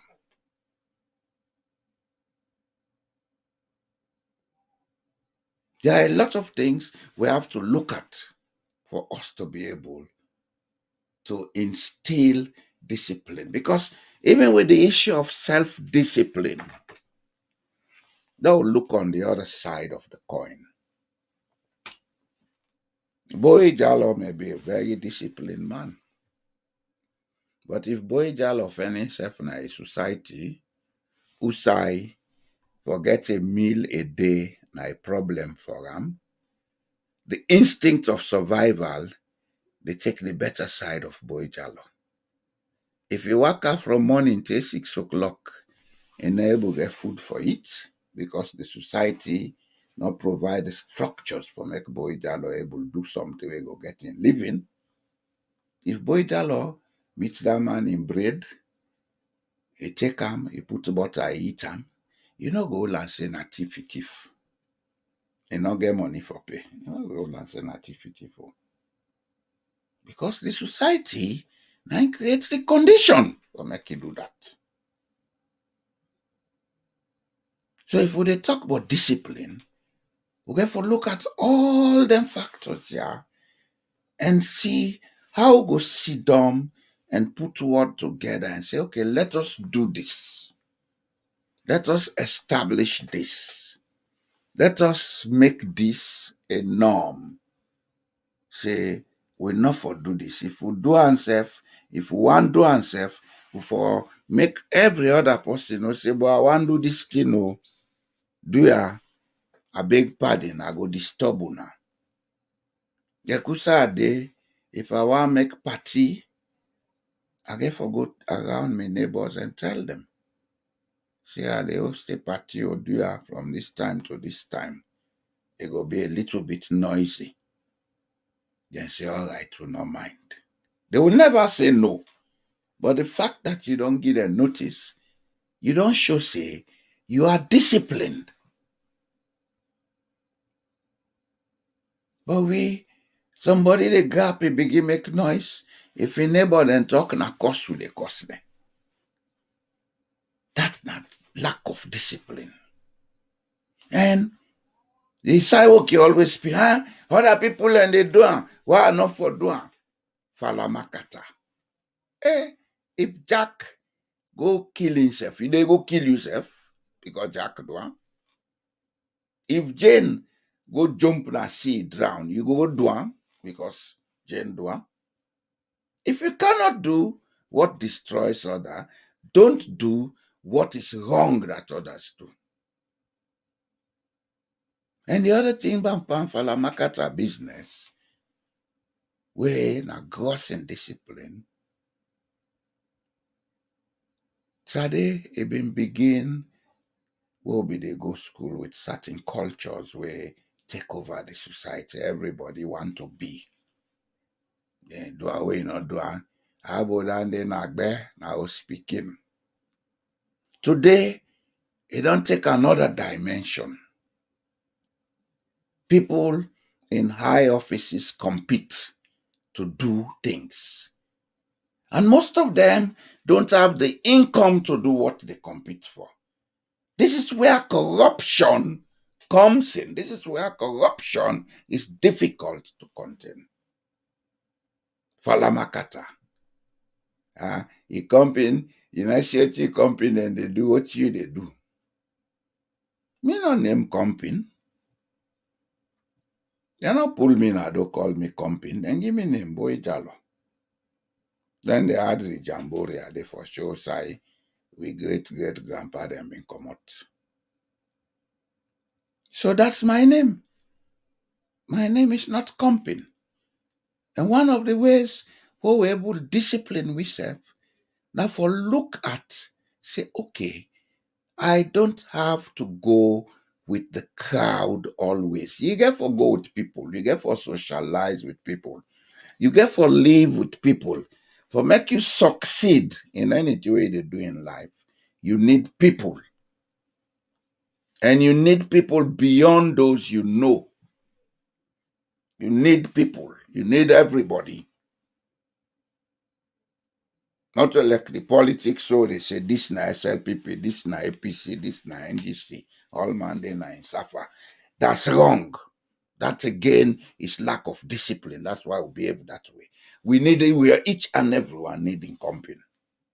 But each and everyone not for copy what's in the other hand they do them because if it say if that man can build skyscraper, sometimes he don't do business, he don't get a job, we don't able to get money, we afford that.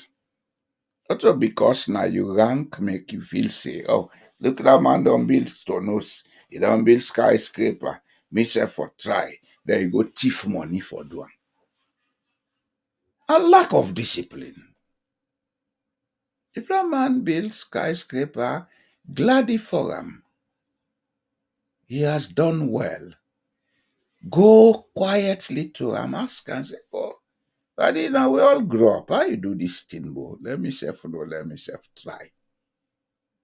I'm sure if the man is reasonable, he will able to explain to you, say, na so thing I do, we make a reach so point. If you not able to do yourself now, keep an eye, teach you picking and let them do them. Teach them the discipline where a man follow. Because success now they come up from nothing but discipline. If you see man in discipline, he get boku money, na thief man, a criminal. And then people them were in discipline where they get money. The minute that source, where then they get that money from cut off, then they become poor back tomorrow. Because they're not getting discipline of sustainability. So, no falamakata. Ask and learn. We learn, even what the person tell you, if you feel say that road they not correct, not to by force say for follow that road. Exercise discipline and say, okay, this na your way we make this money lucky. I not think me go able to pass it. So me say, let me look for my own way where I go pass, where I go able to make something. That's where discipline comes again. So anyhow we turn them, anyhow we look at them, it points to the same direction. Say, if 60 years after independence, we country still there in shambles, we get for question some things them about we society. And one of the things we'll get for question about we society are the level of discipline we there amongst we. And that level of discipline, it especially come as a question for we go school, we go university. Are we disciplined enough? Are we exercising that discipline to make society a better place? If we are not, what do we do to make it better? Do we have to keep pointing? Do we have to keep blaming? Now look at Sierra Leone. Now take a quiet look at Sierra Leone. From the time where I get sense to now, I have never seen somebody who come out from a foreign land where they can't live in a Sierra Leone is suffer. Maybe we be so. Some people say, ah, yes, it not go be because we get a tendency for respect strangers past ourselves. Maybe, and if that is true, that also the show say we lack self-discipline. Because if we get discipline, now we born as alone, they lack we say first, not a stranger who they lack. This country was it done. I like them like me tell side the way they reach. Me not stranger. Yes, I'm aware of that. And because of that, I know what they do. Things then they want know they do. Because I always know say plus or minus everything mean a stranger. And even amongst themselves we born na yeah. Things then they way they know they do. Because they know safe them do and society they frown on them. But we, because of lack of discipline, we put strangers ahead of we. Amongst ourselves, we not exercise no discipline for develop ourselves. So, if we quietly look at Sierra Leone, what do they see? All the people who came from outside recently, very recently, I say recently, in the last 100 years, they all prosper. We will say, now we get country. This now we own. Timnesia sa lasari. Men the man say, Amuga meri able blesia. What is happening to us? We always they suffer. We always stay in discomfort. We always stay in short-lived affluence who thinks in our prosperity. You get access today to money, spend them, they show this, show that, build this, build that. When that source of income done, waiting at the next day begin sell the property, then we waste all the time for bill. Are we really serious? Are we really disciplined? I can tell some people that say, if I have the money to go and contest for presidency in Sierra Leone, I'll use that money to invest in something, however little it brings annually, as long as that money keeps coming.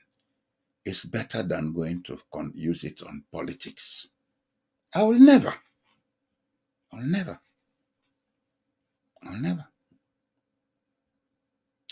do that.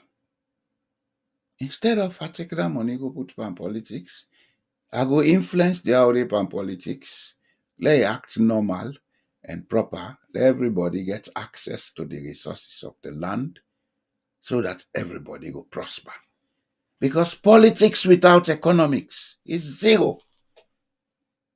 And politics without economics is dangerous. When a country does not have a functioning economy, and everybody they look for going to politics, that country always there on the brink of war.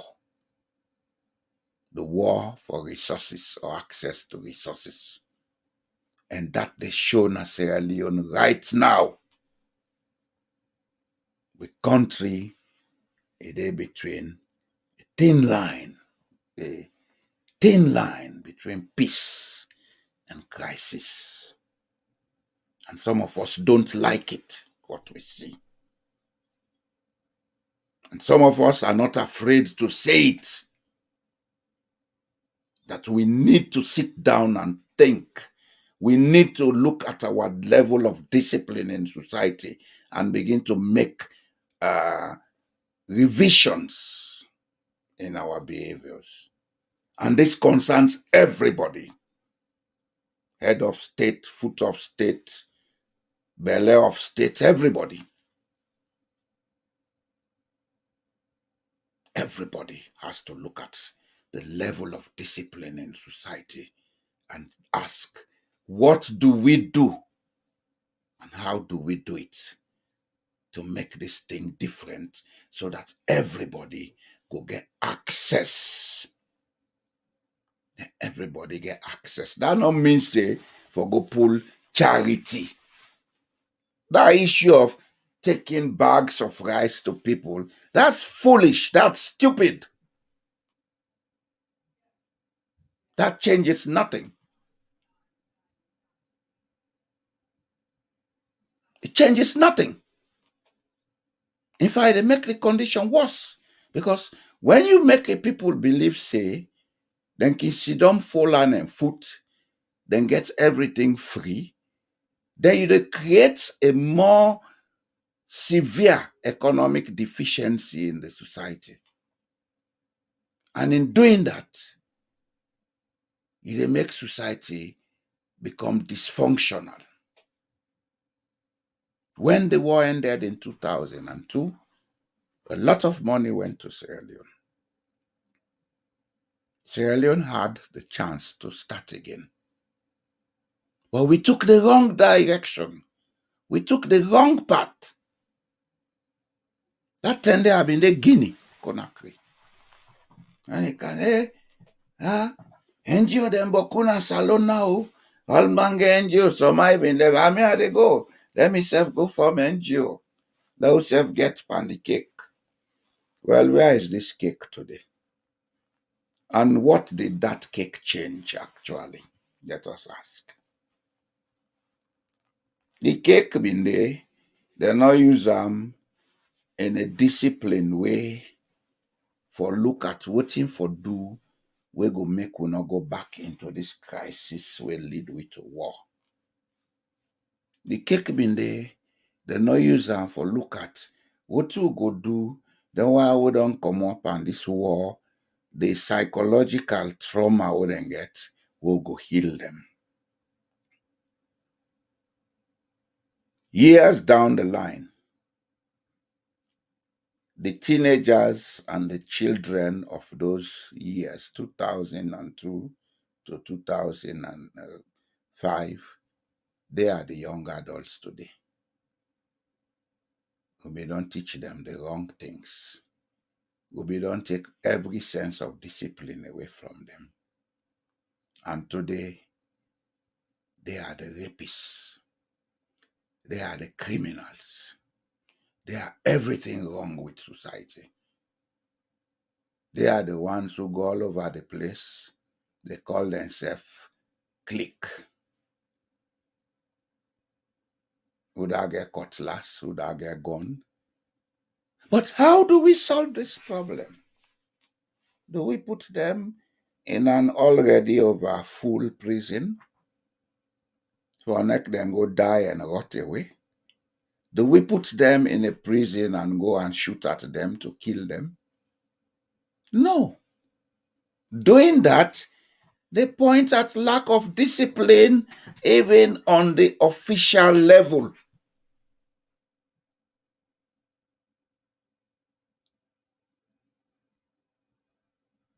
Instead of us using force in a condition or to amend conditions that were created by society itself, let us ask the needed questions. Let us find the needed solutions. And for able to do that, it demands a high sense of discipline.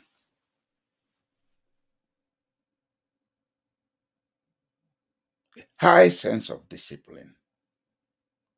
And that sense of discipline therefore involves examples. Examples in the sense that if you say that man no get right for thief, not thief. If you say that man no get right for kill, not kill. Whatever we say should not be done has to be maintained by the official level. On all sides.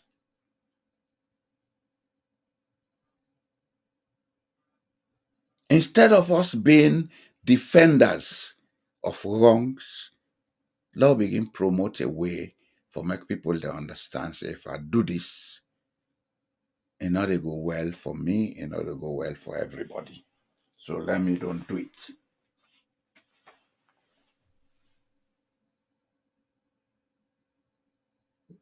There is a lot of work to do in Sierra Leone.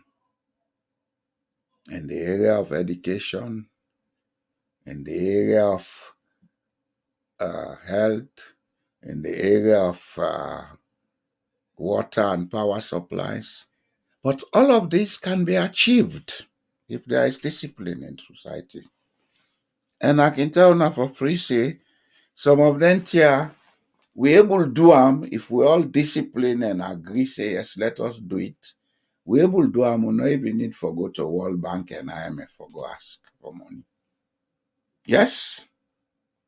Ethiopia, they are building the biggest dam on earth on the Nile River. Then get problem for that with Egypt and other countries. But the money when they take fund that dam, now from within the country they raise them, and not to by force. They're not force person say, will they cut you salary for build dam? The people then agree, say, let us do it. Because they get discipline. And they not go follow Makata. Say, Lord, go IMF for go spend money. Huh? We have to look for funds. Everybody's looking for funds in Sierra Leone. As if funds is one thing that is given just like that.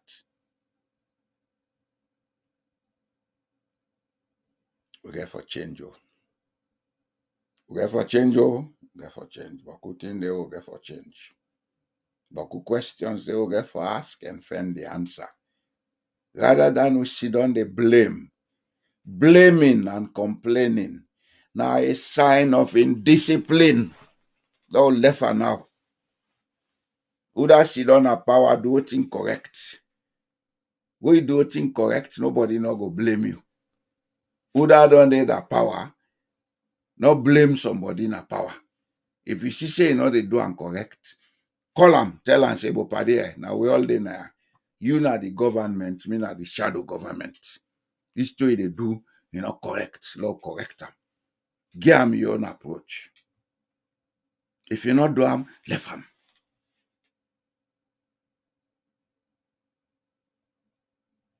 And another issue of indiscipline. How come then condemn a project with $400, $500 million? Now we go embark on a project will cost over $2 billion.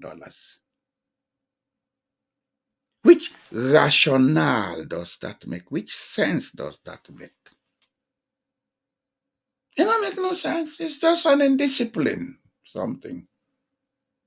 It's just something to show ego.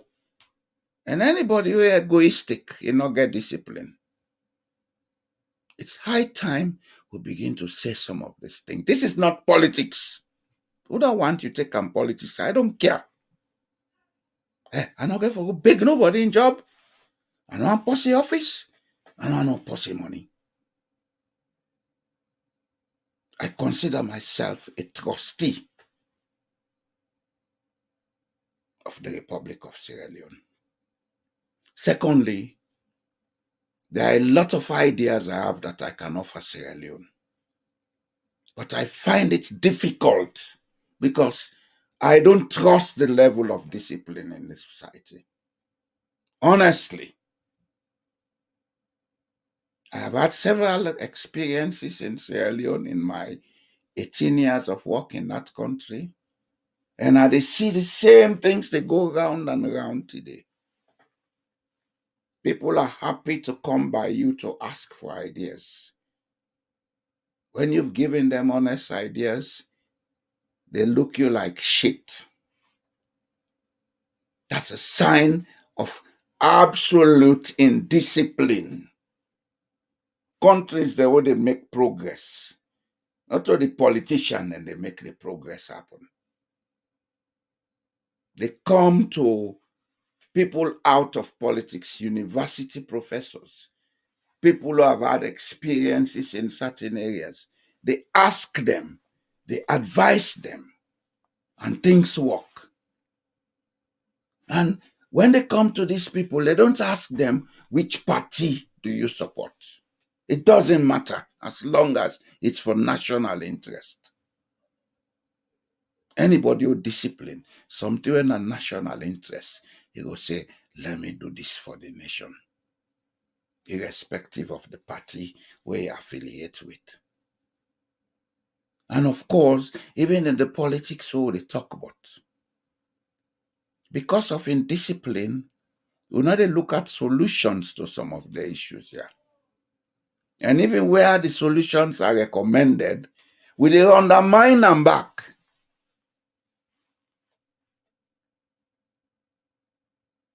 Man for go district council, he forget university degree. What the hell? Bible have been go university. Momoja been go university. Kai Londo been go university. Bana Louis been go university.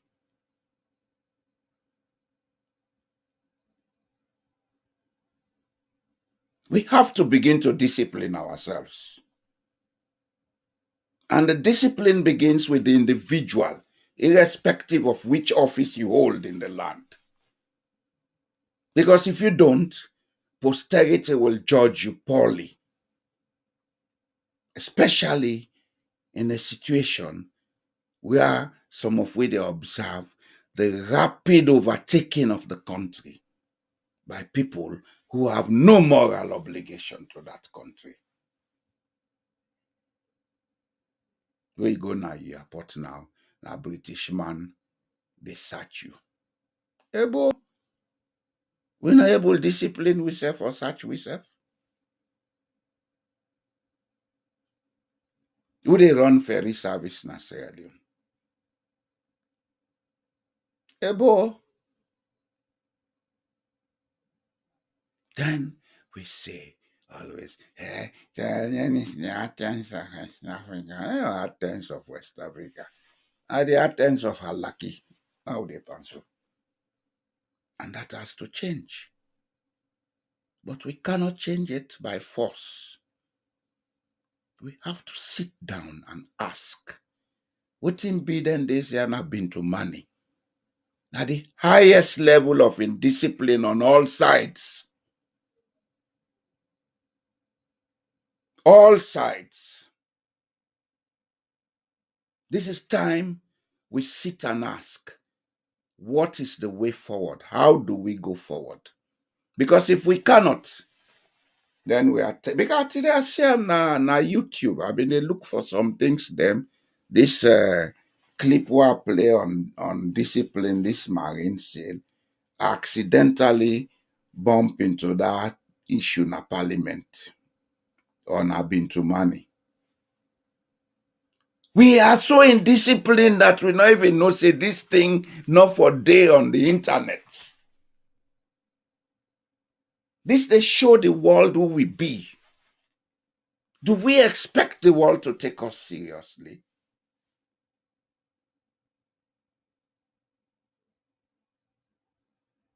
Sierra Leoneans, if we not they sleep, now the time for wake.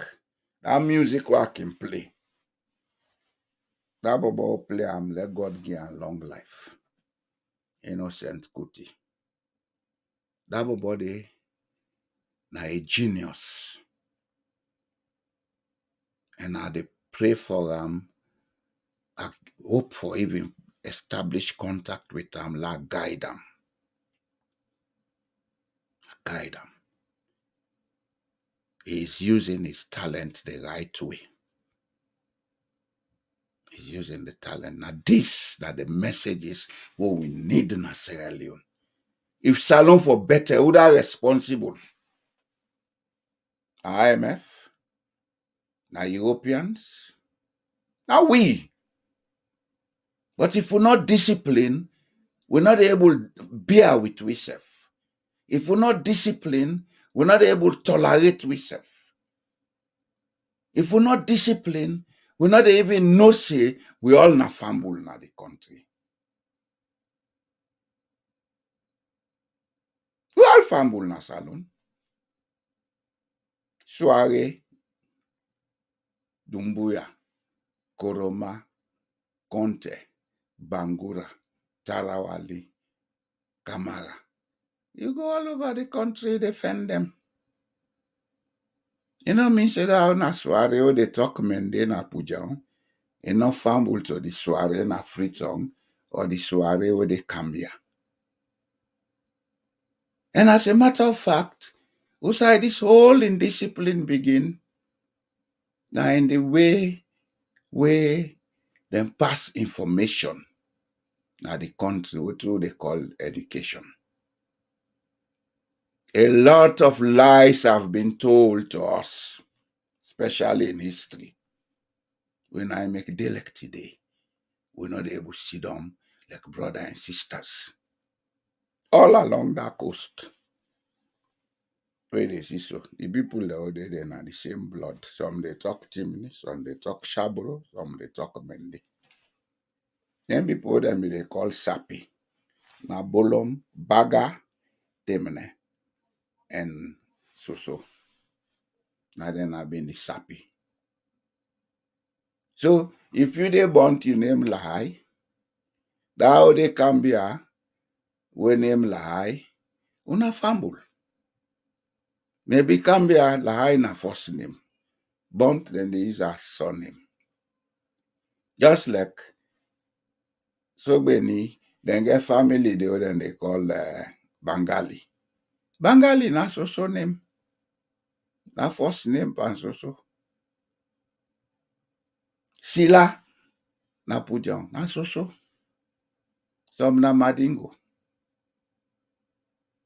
Soare na Madingo. All this will they suffer so. And because of indiscipline.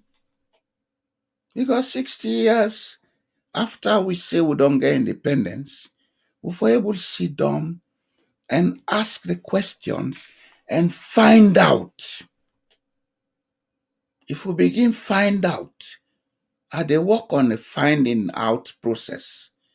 I was aiming to publish that book this month, but I no go do am maybe till the end of the year or early next year, because I no want do am in a rush. I no want be party to the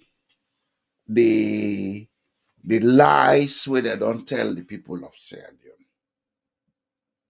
I want dig up with correct history, with correct references and everything, and put them down in a small, comprehensive book. Let people then read them and know say we all fumble. We no need for begin fight ourselves and kill ourselves on political lines. That you the fight for pan politics. We get way who can do them where every corner na Sierra Leone they benefit. Then don't recommend decentralization to we don't pull them. There are other ways apart from decentralization. The whole of Scandinavia, Europe, Germanic Europe, no one single party no they rule a country. Then they get coalitions. Why? Because everybody matters. It's not winners take all. Everybody matters. Everybody has a voice. In Scandinavia, every political party gets a national concern when I know them for. Some party, then they look at environment and say, this is what we stand for. Anything that concern environment, then they take up in parliament all the time. Then they force policies on that. Then they lobby policies on that. Some parties concerned about education, then they lobby for that. Some parties concerned about health, then they lobby for that. But one man they come, he read a 200 page, he said, this is what I'll do, my manifesto. Hey, it's time we stop this rubbish. Manifesto na rubbish. In the next election coming, when somebody can campaign to you, he want begin tell you, I go do this. They tell and say, no. Tell me what in your vision, what you want to do, how you think say you go do them. When the person tells you that, then you're able to know if really he get a structured mentality. He know what he want to do. Okay, I will build health, we will build that. Do you have the money? Look at the annual budget of Sierra Leone. What's in the capacity of Sierra Leone now? Maybe between $8 and $12 billion. And most of that money, we not get her. A big would they go big. But when you look the country gets resources, it gets potentials. We able make the country generate between 15 and 25, even $30 billion every year. Why are we not doing it? Because we lack discipline. Individually and collectively, we lack discipline. And now because of lack of discipline, make they go and divide ourselves into clubs, who call them political parties. Clubs of armed robbers. So you see Emiala, they sing, is a criminal in Agbada. Now then club, then they will get, call them political parties. It's time we change. It's time we change. Time is not in our favor in Sierra Leone. It's time we change. And the change begins with discipline, self-discipline. Everybody for sit down, ask, say, what do I do to make it better? Not only for me, but for my community and my country. If we begin to do that, I think we go reach your side. All man go say, better will be think this way. Development It's a very painful process. And development is not a process undertaken by one man. No God, no day, where they favor one person, it costs the other one them. God day, where they help everybody. But everybody get for make the same effort. And the God day, where they help everybody, but everybody get for look say, if I am here in control of this resource, I get for make sure say this resource is evenly open up for everybody to access. They not say for go team up, build warehouses like how Sheku Ture been do na Guinea, we month the all man go take one bag rest. Not to that they talk about. What they talk about is now create a situation also with the train we picking them, let everybody get a skill. Whether they be carpenter, be carpenter. Whether they be mechanic, be mechanic. Then we don't train them. We go see the next step where they happen. China developed because they spent from 1948 to around 1970. They mean they develop themselves within. How then do them? Then concentrate for agriculture, large scale production of food. They all man eat. There's starvation, not they. Then they begin give education. What's in the education? More of technical education. More of technical education. One story they say the first tractor the Chinese then buy, then dismantle am. When then they couple up back, they not been fix the gear cogs then properly and the gearbox. So when they start and then put on gear one, the thing go reverse. Then say, well, we don't try, lost scatter and back. They observe. Then do them back. They not get them correct. Then do them back. They not get them correct until they get them correct. The thing work. But we want shortcut. Salon, not even able using iron ore for make metal ingots. We not even able use with bauxite for make aluminium. But we want go into the 21st century for begin make motor car, begin make computers. How do you do that? Let me ask, how are you going to do that? Number one, we not get the skills for that. So it's all big talk. It's all big talk. Number two,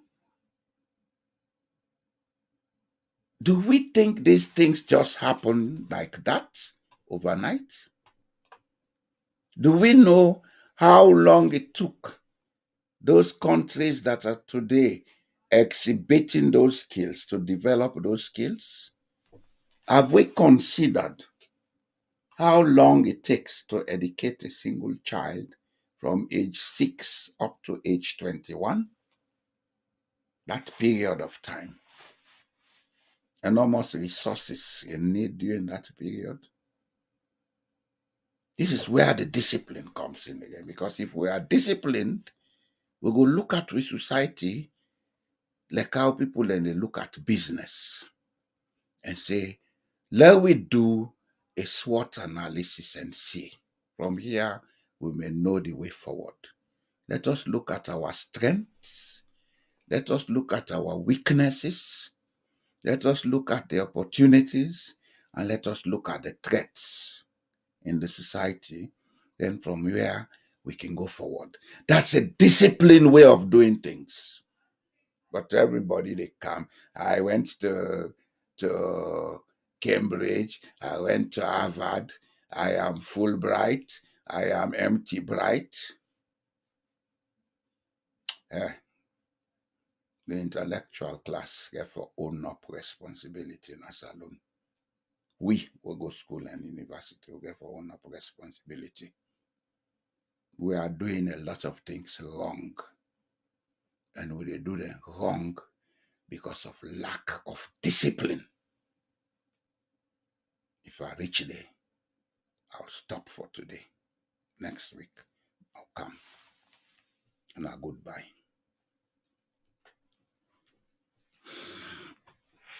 Malo, Bondesha. Afumami, our Tapukasa Dio, and Diran.